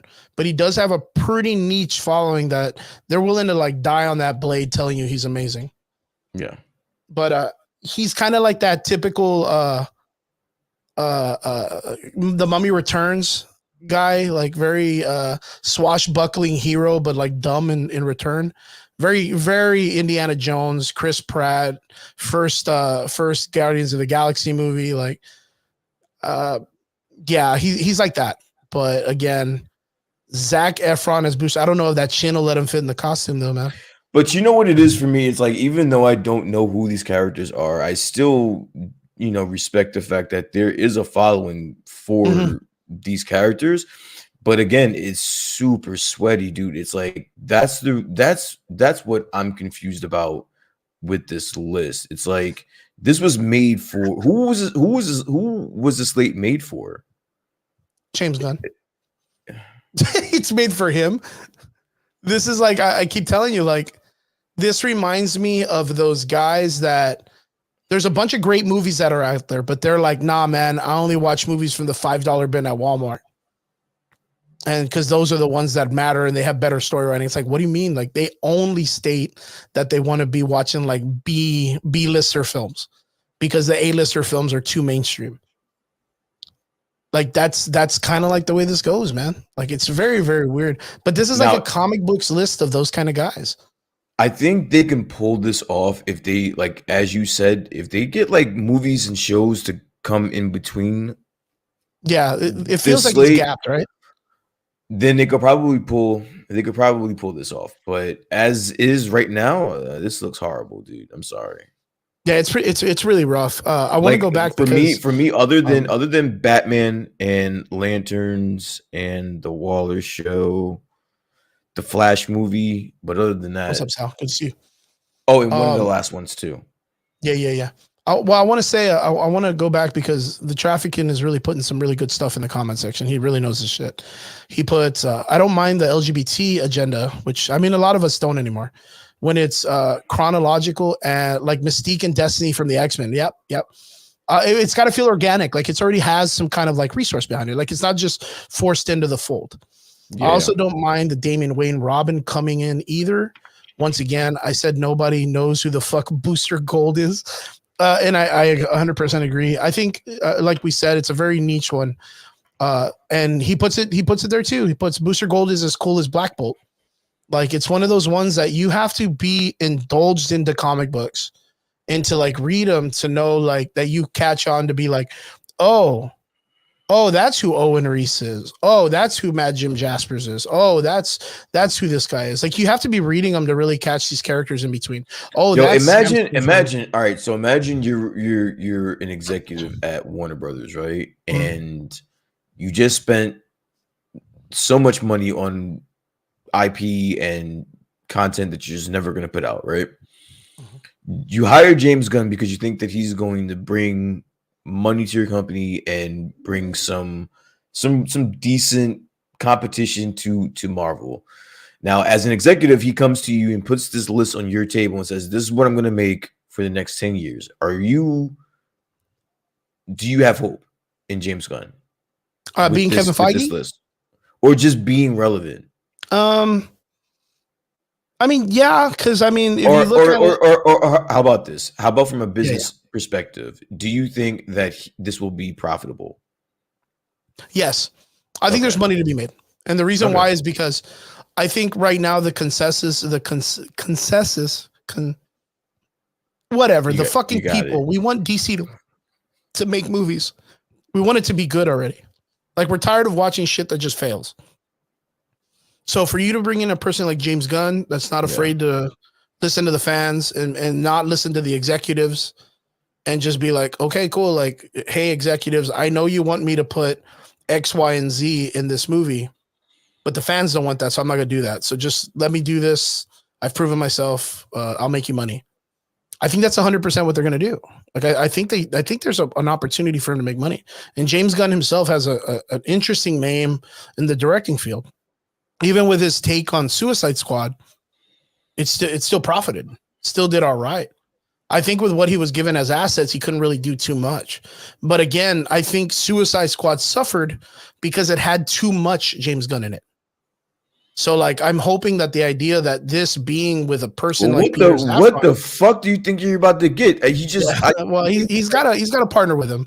So. Three or four of these movies or shows he's writing, so it's like it's gonna be. Don't get me wrong. It's gonna be very James Gunny, bro. But that's absolutely correct. But again, Suicide Squad, when he created it, was told that it wasn't good. And if you look at the idea of how Guardians did compared to the way Suicide Squad did, not even close. Fucking day versus night. But James Gunn, of course, like I said, listens to the fans. So I don't think he's going to go in there and be like, well, let me do what I did with Suicide Squad that I'm going to do with these other things. He's going to go back and be like, well, I need to do something like I did with Guardians. What did I do with Guardians that I did right? What did I do with Suicide Squad that I did wrong? And I think that's where he's going to attack it. Because then again, from Suicide Squad to Peacemaker, which one did you prefer? Suicide Squad to Peacemaker, which one did I prefer? Well, one's a movie, one's a show. Mm-hmm. But I would watch a Suicide Squad movie before I would watch a Peacemaker, a TV show. Yeah, personally. But I'm talking about. I like Suicide Squad. So you like the second movie he made? It wasn't bad. It could have been worse. I agree, it wasn't bad. I think some of the characters are underutilized. Peacemaker was no fucking. Wasn't a great masterpiece either. So it's like I just talked about that earlier, right? Yeah. We go back. We say Vince Weaver says Ryan Gosling for Booster Gold. I think he's too serious. I think he's a better ghostwriter. Trafficking says, I said angle, not agenda. I'm not with the agenda. Okay. Touche. I get you. And he says, if they do the Beyonder as a Kang variant, I'll be done with Marvel. Bro, you better be fucking. I'm with you, dude. I'm 100% with you on that. I am. And I'm super scared that that's what they're going to do. That's literally what I talk about like almost every week, right, Brian? Like how, and that he's going to have, oh, fuck, dude. And it's just like, fuck, dude, you cannot have fucking Secret Wars without the Beyonder. Like, you can't. Because then it establishes Doom, how he just a normal dude goes and fucks with the Beyonder and takes his shit. And then him himself becomes a fucking Beyonder in the new Secret Wars. And that's just a straight fucking gangster story, dude. Like, that's such a great story. And if they fuck it up with just giving it to like a Kang variant, man, I'm going to be disappointed. I'm going to be really disappointed because look, Trafficking African, you seem to be a dude who knows your comic books. Other than the Secret Wars series, and I'm not being disrespectful to either of the characters, what does Doctor Doom have? Other than the Secret Wars series, what does the Beyonder have? Because those are two very big characters that you could bring into the fold, that you could bring into the Marvel Universe and do some really cool shit with. But if you take the powers of that story and give them to Kang, yes, you build the Kang character, which of course has been this random character in Marvel Universe for a long time. But what do you do with Doctor Doom after that as a main star, like an arc, if you're not just going to make him a Gore the God Butcher where you're just going to kill him off in one film? That's all I'm saying. But we also see Sal Seguda. What's up, my bro? Gunn is a kind of what Marvel did. Marvel did. He's using the popular characters to introduce lesser known characters like Marvel did. Okay, so I've heard that on a little note that's the reason why they're choosing like a Superman Legacy as the title, and the Yeah, Batman the Brave and Bold but that is was with, like phase 2, phase 3. yeah, because I don't that's know what if I Marvel agree with did, that. right? But I think that's what they're doing here is like I This think is they're going to phase bring in the 1. Trinity very This fast. is like phase 1 where they're bringing in just some very obscure um shit. Like I mean, listen, it could probably work out. Me personally, I would have just wanted all heavy hitters. Like I would not want to put out uh a Booster Gold. Wonder, not even, but a Paradise Lost, and not, why would you not have Wonder Woman in that? That makes I think at the end, I absolutely think it'll no establish where sense Wonder to Woman me. came from. I don't care without her. Like, I'm not a big personally, like, I don't, and that again, that's gonna be sweaty. Like, you're gonna need something for the normies. You're gonna need something Okay, for okay. to draw people into your shit. Idea. Let me just throw this out in the open. What if they're taking the story of Paradise Lost, giving us Wonder Woman towards the end, and then changing it into a monocle that can be passed on No, through the no, ages, no, like no. the You way have they to did with Black no, Panther? no. You Why have don't to they do that? market that.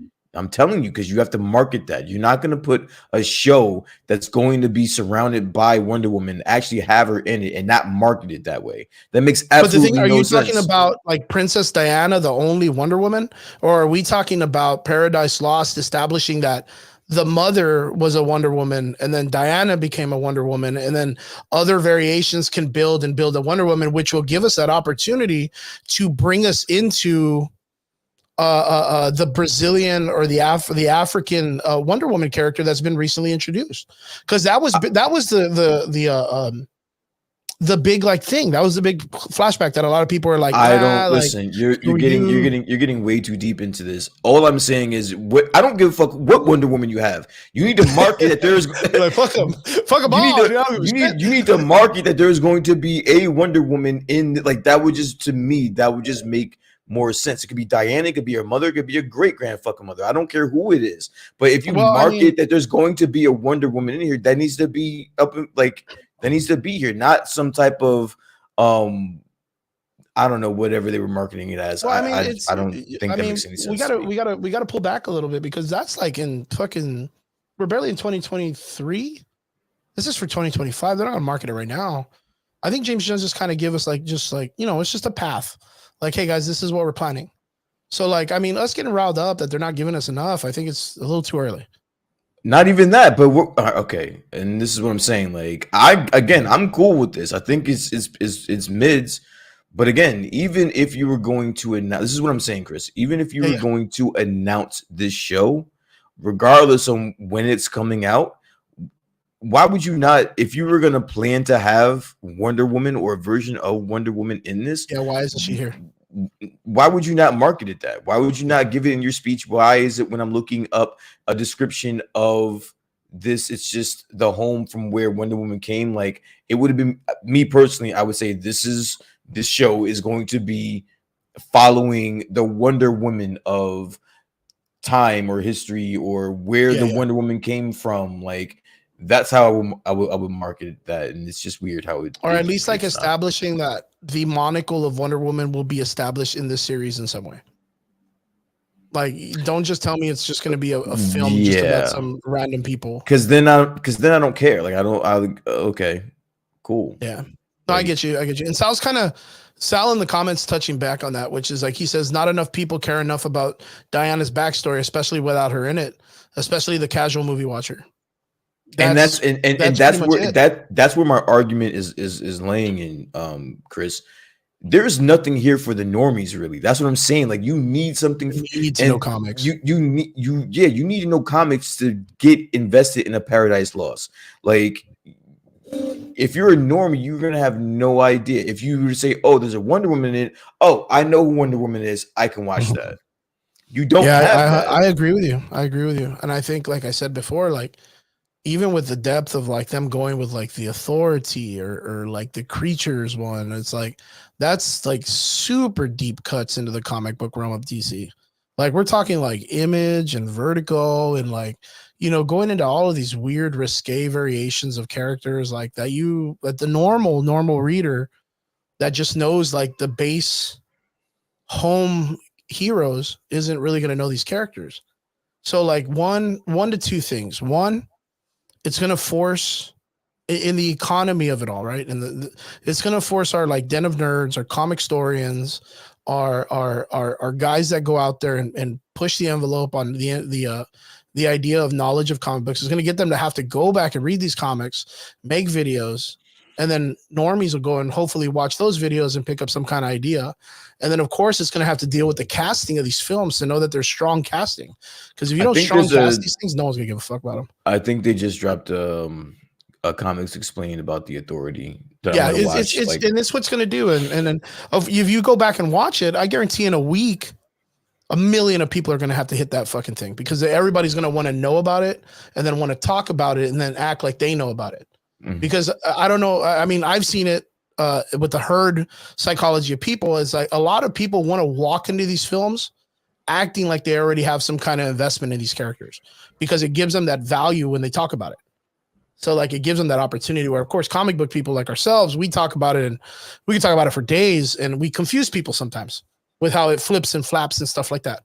But for us, when we look at it and we see that they're making a movie about the Authority, our mind isn't like, no, fuck that. It's stupid. I don't know what it is. We're kind of like, what the fuck? Like who talks about those guys? Like no one in the comic community chats about these dudes. Mm-hmm. So like for us to see that, we're like, okay, I guess let's see where we go from here. Same thing with Booster Gold. Like Booster Gold is you know him from Crisis. You know him as Blue Beetle's best friend. You know him as this dude that's in the comic books or in the Justice League Unlimited series. But did you ever assume one day we were going to get a straight up singled out Booster Gold fucking HBO Max series? Fuck no. But it's the same thing I can say about Kang. Same thing I can say about Kang. Kang's a cool character, but there was no way in hell we thought we were going to get like a straight up like Kang movie one day. Like there was no way in my life. But yeah, you see, like, look at Sal. And Sal's one of my dudes, man. He knows his comic books. He was like, I kept thinking to myself, man, why the Authority?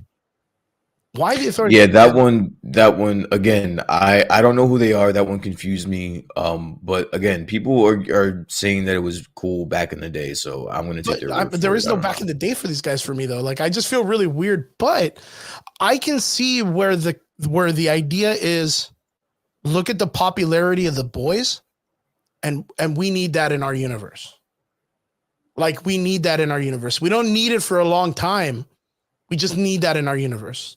But what if, like the guys are sitting in the Justice League shit, right? The office of brains or ideas, and they're like, well, what if we get the boys to fight against the Justice League and the Justice League wins?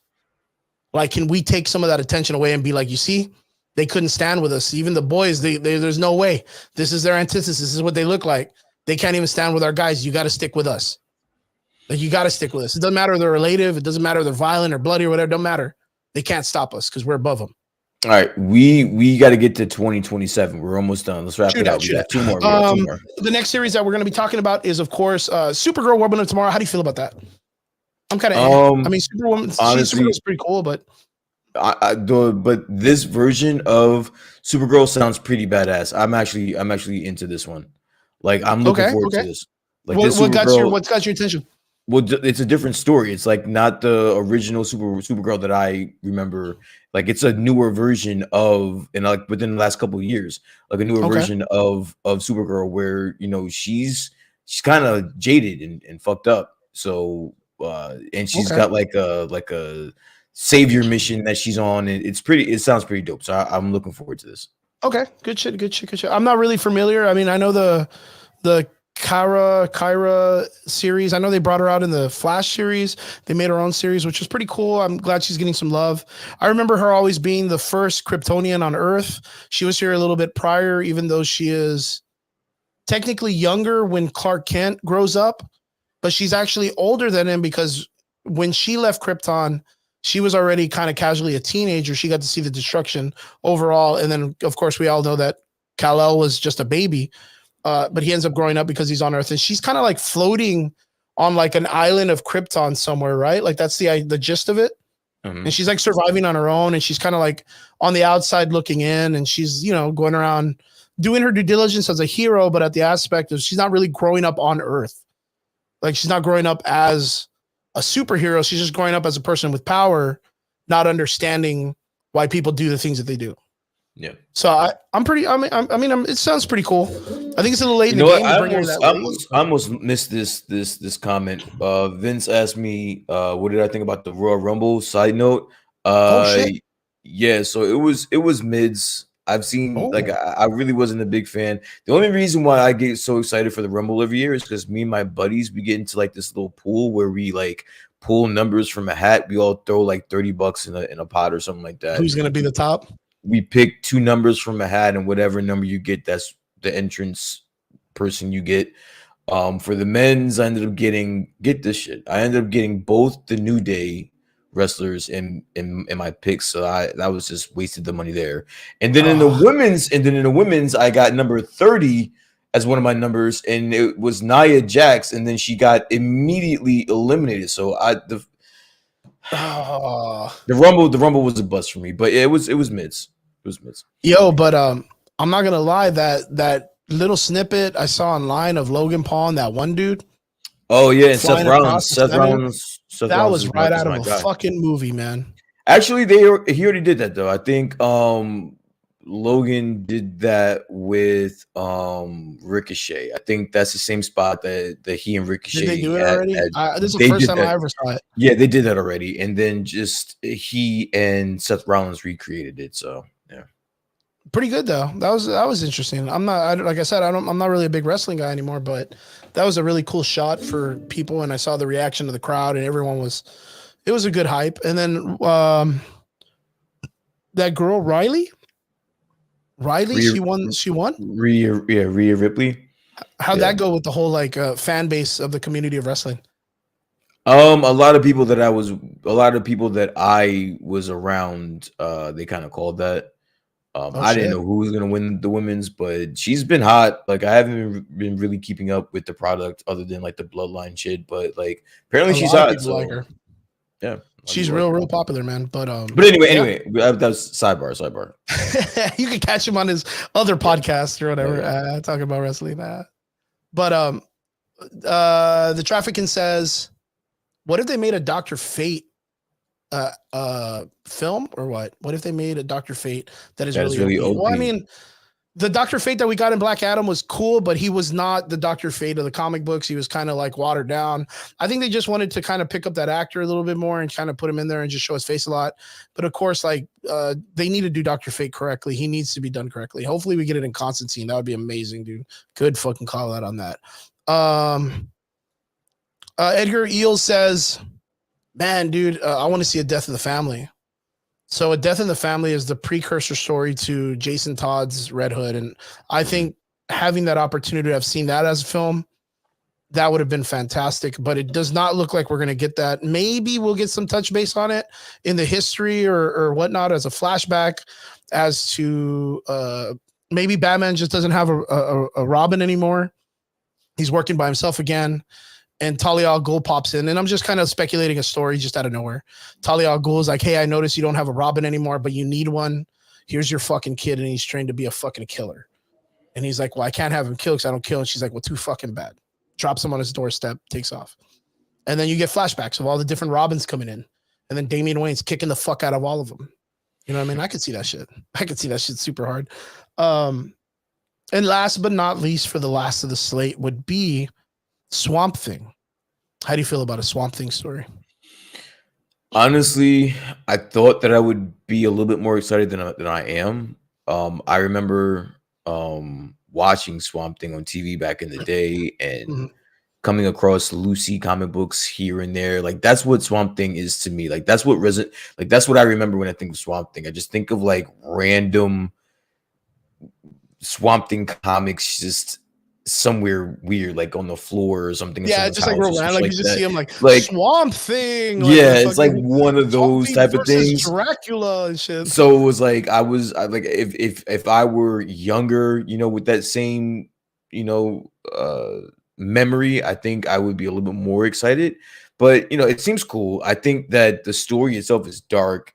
It's pretty dark, and if they tell it right, it could be cool. What about yourself? What I do you think think? I think you're 100% correct. If they do this correctly, I think it has the potential to be something big because Swamp Thing is the avatar to this thing called the Green. I don't know if you've ever Mhm, heard of this.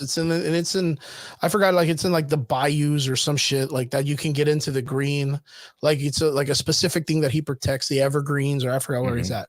But the Green is almost like the living embodiment of Gaia, like the Mother Earth, the plants, the animals, the trees, and it has this avatar that specifically protects it from being destroyed. So like when Swamp Thing, when the person, I forgot his name, when he dies, the Swamp Thing asks him, "Hey man, look, you're dead, but do you want to be my avatar?" Like kind of like Moon Knight, right? Mhm. But he's like, if you become the avatar, you will be the Swamp Thing, which is the protector of the Green. And this dude was like, "Well, fuck it, I would just want to live. I don't want to die." Yeah. And he says yes, and he becomes the avatar, and he becomes Swamp Thing, and then he just kind of like mushily goes around the fucking. He doesn't really like correlate with a lot of different heroes other than like magic users. Mhm. Other than that, he just kind of chills the fuck out like in plant areas. But he does have like his wife and certain people from his before story when he became Swamp Thing that are out I there in the process of looking for him. I think that when James Gunn introduced this movie, that he said it's not gonna be like an Elseworlds movie, but it's gonna be outside of a lot of the things that are going on, but Mhm. still have some remnants of everything that's going on, which was I think I even explained it even more weird than he said, but it kind of Yeah, sounded but cool. it's really fucking difficult to explain what the Green is in general. Like because it's one thing to say, "Oh, well, he's the protector of the plants." Everyone's gonna be like, "Well, well, he's fucking Captain Planet." Is that what you're saying? He's Captain? No, no, it has nothing to do about that. It's the Green is like the Earth as like fuck, I don't a cosmic entity in the greater knowledge where it doesn't just consist of organic material, but magic and matter and everything. Like it correlates with magic. Like you throw some fucking magic shit at the dude, he just slaps it out of the sky. How the fuck does he do that? I don't know. But he's fucking magical at the same time. So it's really weird, very Shazamish, very Constantine-ish. It's riddled in just the mystery of the cosmic world and the magical world of the DC universe. And I think if they really pulled it on, they could do like, I don't know if you remember, but like Doctor Strange 1, like just the awe of that film when it first came out, when they're, taking him on his fucking mushroom trip and he's fucking flipping out, going through all those different multiverses and the vision. Like they have the opportunity to make some very interesting visuals with this film. Very Dormammu-ish, very the America Chavez jumping through planets and earths and just very cosmic, very, very cosmic. But yeah, I thought it was interesting, man. I thought it's an interesting slate. What do you feel is the strongest idea from here, and what do you think is the weakest? Again, I think the Lanterns is gonna be my Go to. most anticipated.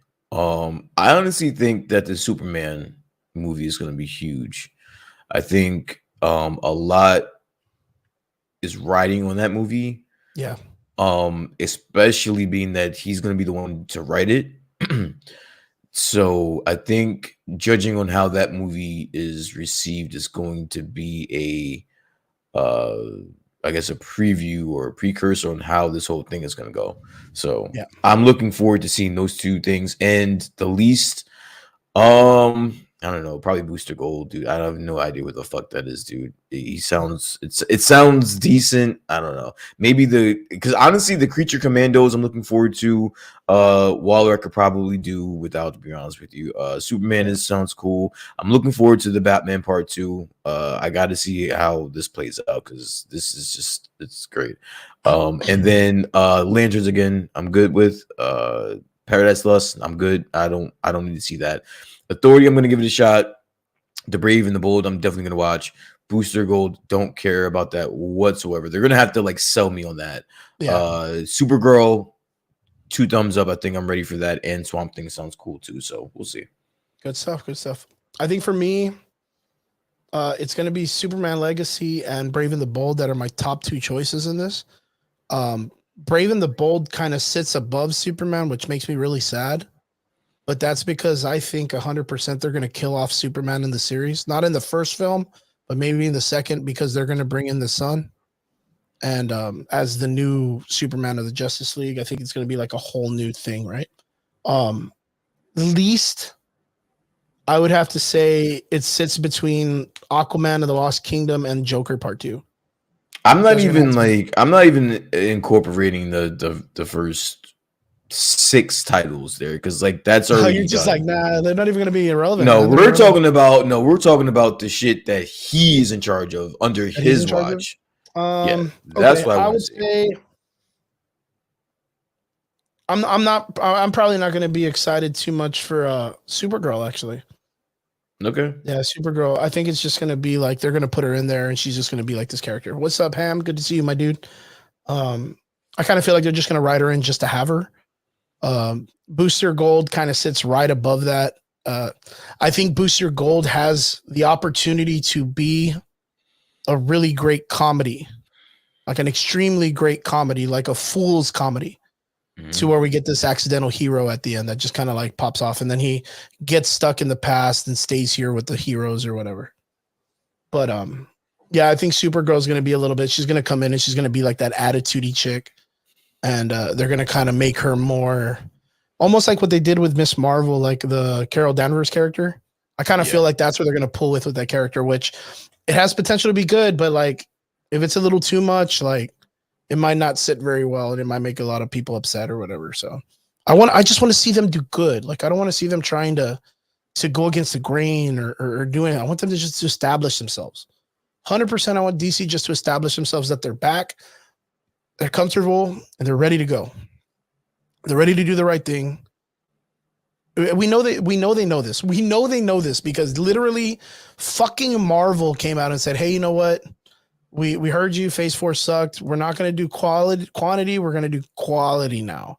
Like, so we know that there's, that they go out there and they fucking, they see this shit and they're like, it wasn't good, but fuck it. We're going to go with it. You know what I mean? We know that they're doing that shit. So yeah, straight up interesting fucking take. I knew we'd be able to talk about that shit for a long time though, but, excited still. DC has the opportunity to fix itself, and I'm really excited to see where the future goes.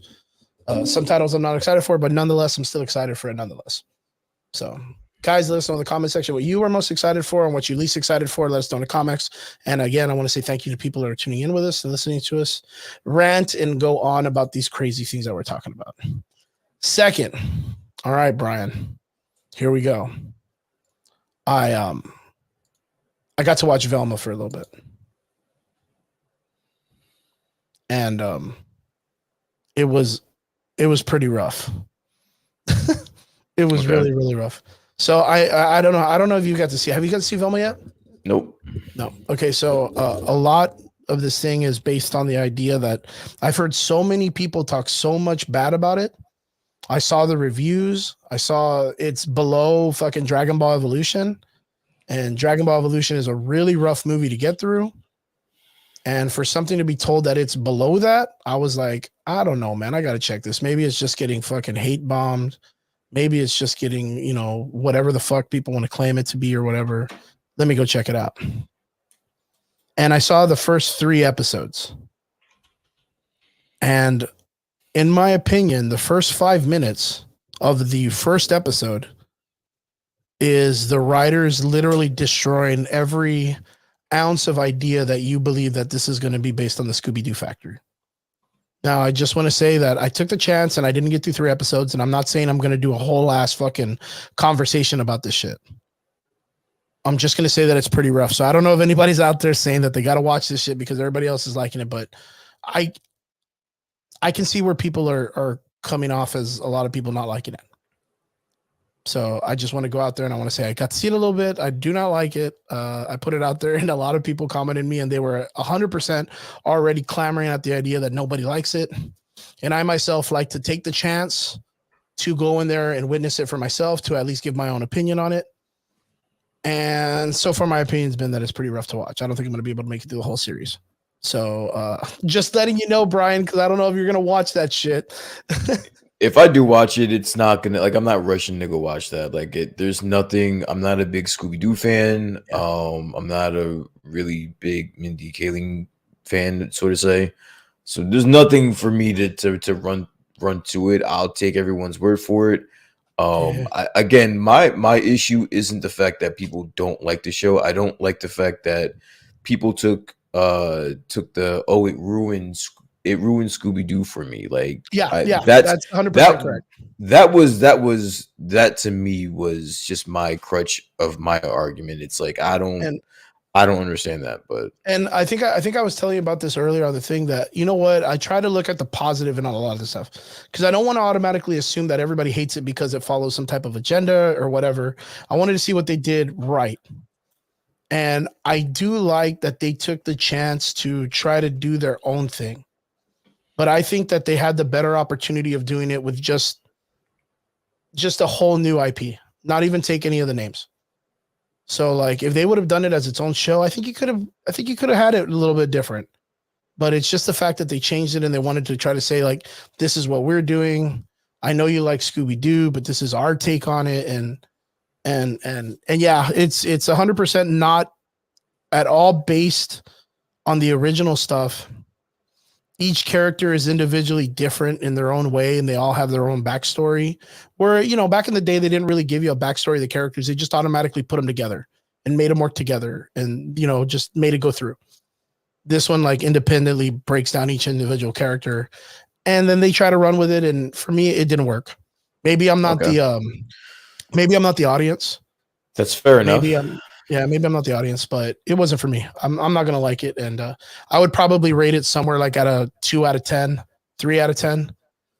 I mean, that's about as far as it gets. Okay. Yeah. And I'm not doing that out of hate. I'm doing it just straight on the idea of like, you know, you what? Sure, like, you sound like you're hating right now. I'm just saying, you sound. But you see, I don't know how to explain it because, like, yo, bro, if you don't like it, you don't like it. We don't need to spend too much time on it because, like, if you don't like it, you don't like it. I'm not gonna get on you about it. Yeah, it's like I said, like I would give it like a 2 out of 10. I don't know if anybody else got to see it. If y'all got to see it, let us know what you guys thought of it, or if you're still watching the show, how do you feel it's going? And there's still like I think like 3 more episodes. If you go out there and watch it, please let us know what you think. If it changes at the end, that's what I'm kind of anticipating. I'm anticipating that the last episode is going to be like flip. Here's Scooby, flip. All of these characters are like the way you loved them originally. Flip, you know, Velma's nicer and she's respectable and she's that smart Jinkies girl. Here it all is. We laid it out there. It's just a weird entry because no one comes from perfectness and bam. If they do that shit, all right, I'll fucking force myself to watch the rest of the episodes just to see the build up to the last one. Because it's like, okay, cool. Like at least later on you gave it to us before you fucking do it. But there's no way I see a second season. There's no way I watch the rest of the episodes. I'm just kind of frustrated. Not frustrated, but like, just I literally, I think I told you, like, I literally was like, dude, what am I doing watching this? This is so boring. Like, and I turned it off and worked on something else. I didn't fucking go and watch another show. I chose to work rather than relax. And I was relaxing to watch the show. So that was even more weirder. But yeah. Last part of our conversation that we need to have before this, because again, you, my friend, are a big fan of the show, or a big fan of the game. I wanted to make sure we talked about this. The Last of Us episode 3. Did you get to watch it? I did, sir. What did you think? Give me your rate, man. Well, not your rate, but break it down for us, dude. I know we have a little bit of time before we take off, but I want to know. That was, for me personally, one of the best episodes of any show I've seen in a very long time. Good. That was a very, very good written, acted, and directed and produced episode, I should say.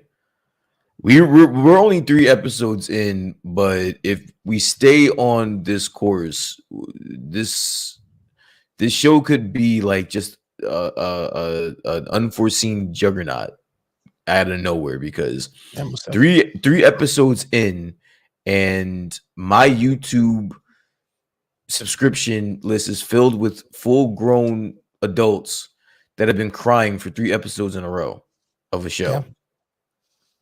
That's So, awesome. you know what's really great for me about this episode is that what was like an hour and a half long episode, an hour long episode. Yeah. In an hour's time, because I'll still give 20 minutes, give or take, that they dedicated Yeah, towards for Ellie and Joel. Ellie and Joel. I'll give you an hour and 20 minutes or whatever, where they made you feel so attached to these brand new characters that the majority of the people were crying at the end of this episode. Yeah. Do you understand how hard that is to do? I mean, organically, the show felt super awesome, man. It was such a beautifully told story. It was a beautiful story. It definitely deviated from the source material, but in this case, it worked. Like, it worked way better than, like, that was an instance where this worked better than the game. True. 1000%. And it didn't matter, that they were a homosexual couple. They had so many layers in such a short amount of time that they resonated with everybody. Like, if you're in a relationship, you can understand where they're coming from. If you think the government is full of shit, then this related to you. If you are a survivalist somewhere in Montana, this appealed to you. Like, there were just so many things that appealed to so many different people that, like, certain things didn't even matter at the end of the day with this episode. Like, it was just in the acting, dude. Like, Nick Offerman, and I actually wanted to have the other gentleman's name up here that played Frank. Bill. I wanted I wanted to have that played Frank, but the acting was phenomenal in this episode. It just from start to finish, it was a masterpiece, dude. Like, that was a really good episode of TV. That was really good. What about yourself? What'd you think? I thought it was great. I know that from the source material, it was a big chance because it deviates a good amount from the game. I think, if I'm not mistaken, you do have some kind of correlation with Frank's character or Bill. I'm not really sure which one. Well, Bill is the sorry. Bill is Nick's character. Bill is the character. Is Nick Offerman's character? Bill is the character that you interact with. That you interact with in the video game, and he you never meet Frank. You never meet Frank. Yeah. And it's only little notes that he leaves behind for Bill. Correct. But in the very end, you end up. But they are still a couple in the game as well. Like, there's still a couple in the game. Yeah. Well, I mean, there's a relationship. I don't think they ever kind of like. Do they establish it in the game a lot more? Like, I mean, or is it kind of like it's just kind of touched on? No, the reason why you never meet Frank is because he left Bill because they had an argument, or they fell out. So Frank goes looking for a QZ to get away from Bill, and ends up in the game, spoiler alert anyway, on the way to a new QC. He ends up getting bit and then ends up killing himself. Yeah. Yeah, so it ends up, because right now I know that there's some people out there that are arguing about this shit, and which it's very awkward, and it's saying that it's like beautifying game overing yourself, I guess you could say. And I don't think that's even close to what this is establishing. No, I mean, I can see that. I can see people arguing that, but it's the apocalypse, dude. Crazy shit happens, what do you do when the only other thing you do is you contribute to the problem? Man. You know what I mean? Like in my thing, it's not you don't watch zombie stories, and when someone shoots themselves, you're like, oh, look at that fucker, he committed suicide. Oh, you don't look at that shit. You don't look at that. You're just like, oh fuck, like, yeah, like fuck, what do you do? Like, what do you do? Like, you're in an apocalypse, zombie apocalypse. Like, it's kind of like umbrellaed under that genre of series that those things end up happening more than normal.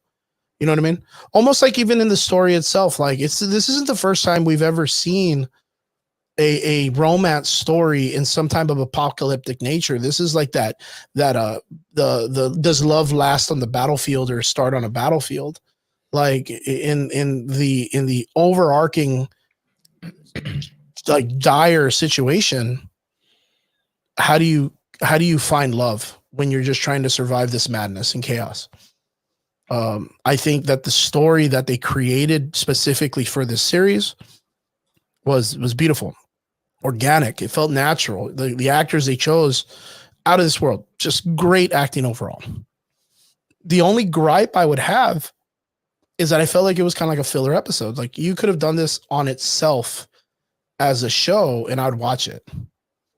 But since it was like a whole episode at the end, like it only was like to contribute to the Joel and Ellie story. Like it really doesn't contribute much. It could have been done in the letters, which I see the format in stories being that way, like in the game. But like for them to literally be like, hey, well, you know what? This is how we wanted to do it, but it's too much. It's too much of these two characters you don't really need. But let me tell you about it. I think in the beginning, after I watched the episode and I was able to sit with it and just process what I just watched, I think I came to the conclusion that it was a filler episode, but right? I But it was still beautiful, though. I can't call that a filler episode the way that was done though. Like I don't even care. Like even if technically they even consider it a filler episode, I won't, because there was nothing filler about that. Like that was a great. That's why it's so hard for me to call it a filler, because it was, like I said, it's so beautifully done. Like that's 100% what we talk about when we're saying the LGBT concept in film and video or in movie and games. It doesn't have to be pushed. It just has to be respected and done correctly and written correctly, like in the sense of like it's art. And this was like 100%. Like I felt that the entire way. Like I thought it was beautiful. I thought the way that they chose to leave the window open, not see the two bodies at the end, and you see Ellie and Joel going on with life. I thought that was just everything overall. I think the only thing that I thought was kind of dumb was that him being such a hardcore Bill's character, like being such a hardcore dude, like standing in the street shooting at dudes with no cover. Yeah, I was like, bro, what are you doing, dog? Like, what are you doing? Get behind a tree or some shit. You're in the opportunity right now. Like, you don't have to be standing in the street in between you and a chain link fence. They got to be outside dodging fires and pits and fuck grenades and shit. You just find cover, pop them off, man. Like we all. But you know what? We have those prepper mentalities. I think everyone watching that scene said the same damn thing, and I'll allow it because because it was kind of silly, but it was good still. It was silly, but it still contributed to. Oh yeah, well that ending part. Watching. Yeah, because it's him being injured on the table, and then it cuts, and then it's someone in a wheelchair. Exactly. And then you're like, "Fuck, dude, got fucked," and he's been taken care of. And then you fucking realize that it was Frank, and he's dying of like a fucking natural cause. I didn't, like I said, I was also sitting there and watching that episode like, yo, why the fuck is he just having a shootout? He has all the advantage in the world. He's been prepping for years. Like he should have had a better plan and executed it better. Yeah, you would have figured, because he was like fucking stacked the whole way, dude. He had all that shit planned out. He turned a whole little town into a fucking an army base. Army fucking base. Better than they did the Walking Dead's bullshit. You know what I mean? Like he had it all set. But again, I'll allow it because it. I mean, but that's more like nitpicking. I think that's because they brought in a writer who could write really good romance and all this stuff, but he doesn't know how to write action shit. Like he doesn't know how to write like that prepping part or whatever. Like he doesn't understand that form of life or like what you do in those prepping things. But he knows how to write the connection between two human beings. Yeah. And then just the genius of, oh well, you think you got it all figured out. Well, guess what? Fucking Frank catches some neurological disease, and now some shit that's just like out of you never saw coming. You never saw that coming, and then it puts in perspective. Oh shit, you still have to worry about that shit too. Like you still have to worry about like some real life shit happening as well.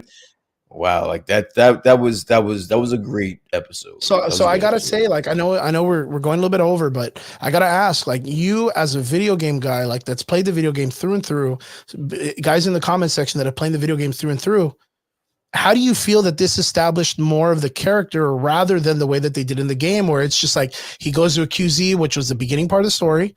He gets bit. He didn't get bit. He got cancer.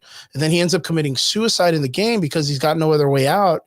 But instead of that, he dies alongside the love of his life. See, And everyone's pissed because they think that there's no correlation to the game. Like, if you think about it, this it's all is there. kind of their way of their version of telling it. It still like almost ends the same way. It's Um, 100% there. It's yeah, 100% it's there. It's there, and in the that's why very beginning when they I don't first listen to interact with that. each other.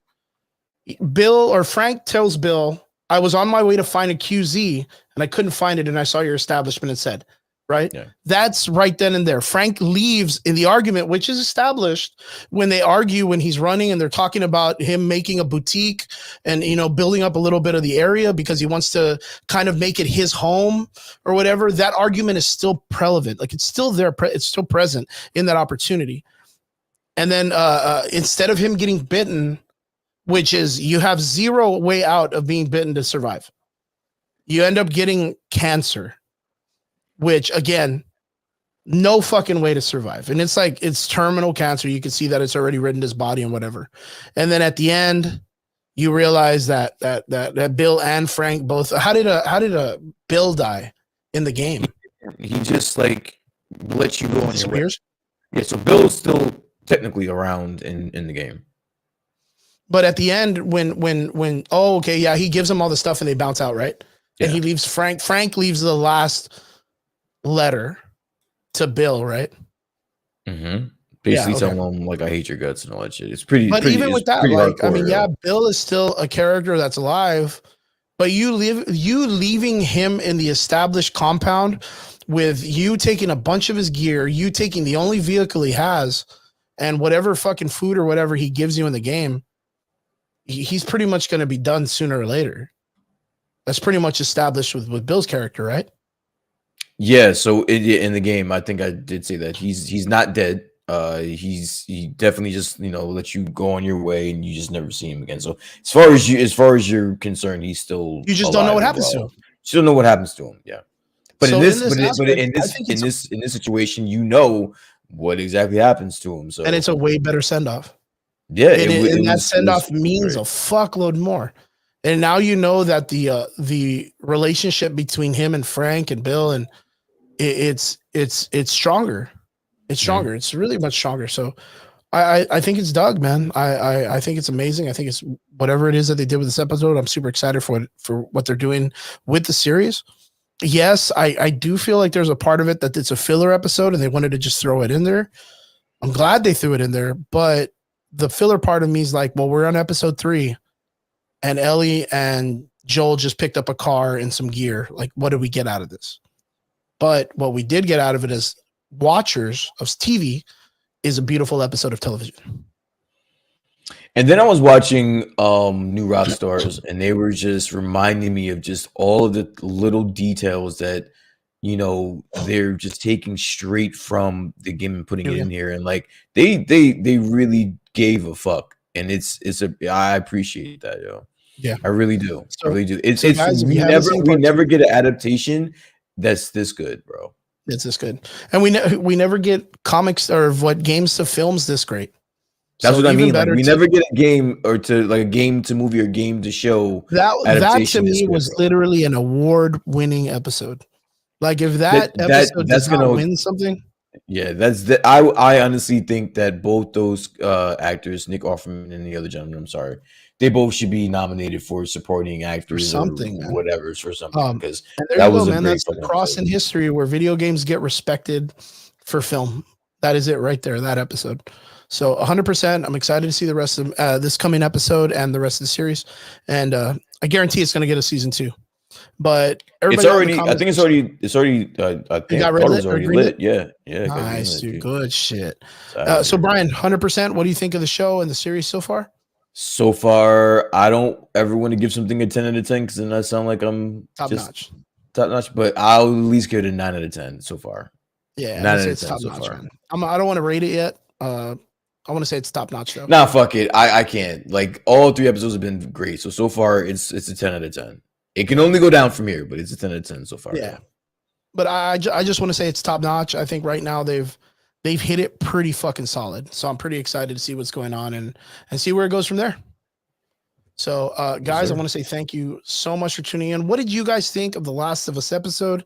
And again, what are you super excited for the DC slate that's coming up that James Gunn released? Guys, let us know. We appreciate every one of you. Brian, what's your weekend look like? Does it look like you're going to do some cool stuff? Yeah, man, I'm gonna record with my boy D Vargas on the Gym Class Majors podcast tomorrow, and then just hang out, dude. I don't have much to do this weekend. I'm looking forward to just chilling and relaxing. That's it. Maybe watch the pool. Excellent. What about yourself? Triggs is like, oh my God, wow, 2-hour show. Yeah, we've been pulling this out for a bit because Brian kind of let me know about the last time about the hourly time, and we've been focusing on stopping it at 11 to give him some time to get some good rest and get to sleep at a normal time. But yes, same boat. My friend Hams, which messaged up on top, he's got a show this weekend, a car show in McAllen. I might stop by, say what's up. Got a little bit of projects I need to finish up, and yeah, it seems like a pretty good weekend to kind of chill out. I put in my my sample articles for CBR because there's a possibility I might be an article writer for CBR. I already put in my applications and I'm in the second level. So I'm just waiting for a response. I messaged the guy today to see if I'm going to get a response soon. And yeah, you may be looking at Chris P, the CBR writer. You know what I mean? It's going to be a pretty interesting. Getting all my inside scoop from you now directly. And then we're going to come here and I'll be like, dude, where do we find shit? Oh, let me go to my work page. Let me go to my work page. But super excited, man. It's a big mark in my life if I can get it going and then put my foot in the door somewhere. So that way we can kind of establish, you know, us as some pretty indicative writers for comic companies, and people kind of let us, you know, they know who the average boys are. You know what I mean? Boom. Oh, yeah. Fucking putting our fucking footstep on the print, man.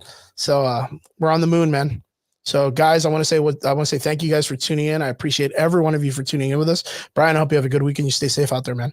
It's cold as fuck out there, but reputable sources. Yes, sir. I want to say thank you guys for tuning in. We appreciate every one of you. To our extraordinary listeners, we appreciate you guys. You guys have a good weekend. Stay safe, stay warm. It's cold out there, and we will see you guys again here on the show next Friday, 9 p.m. See you guys later. Peace. Peace.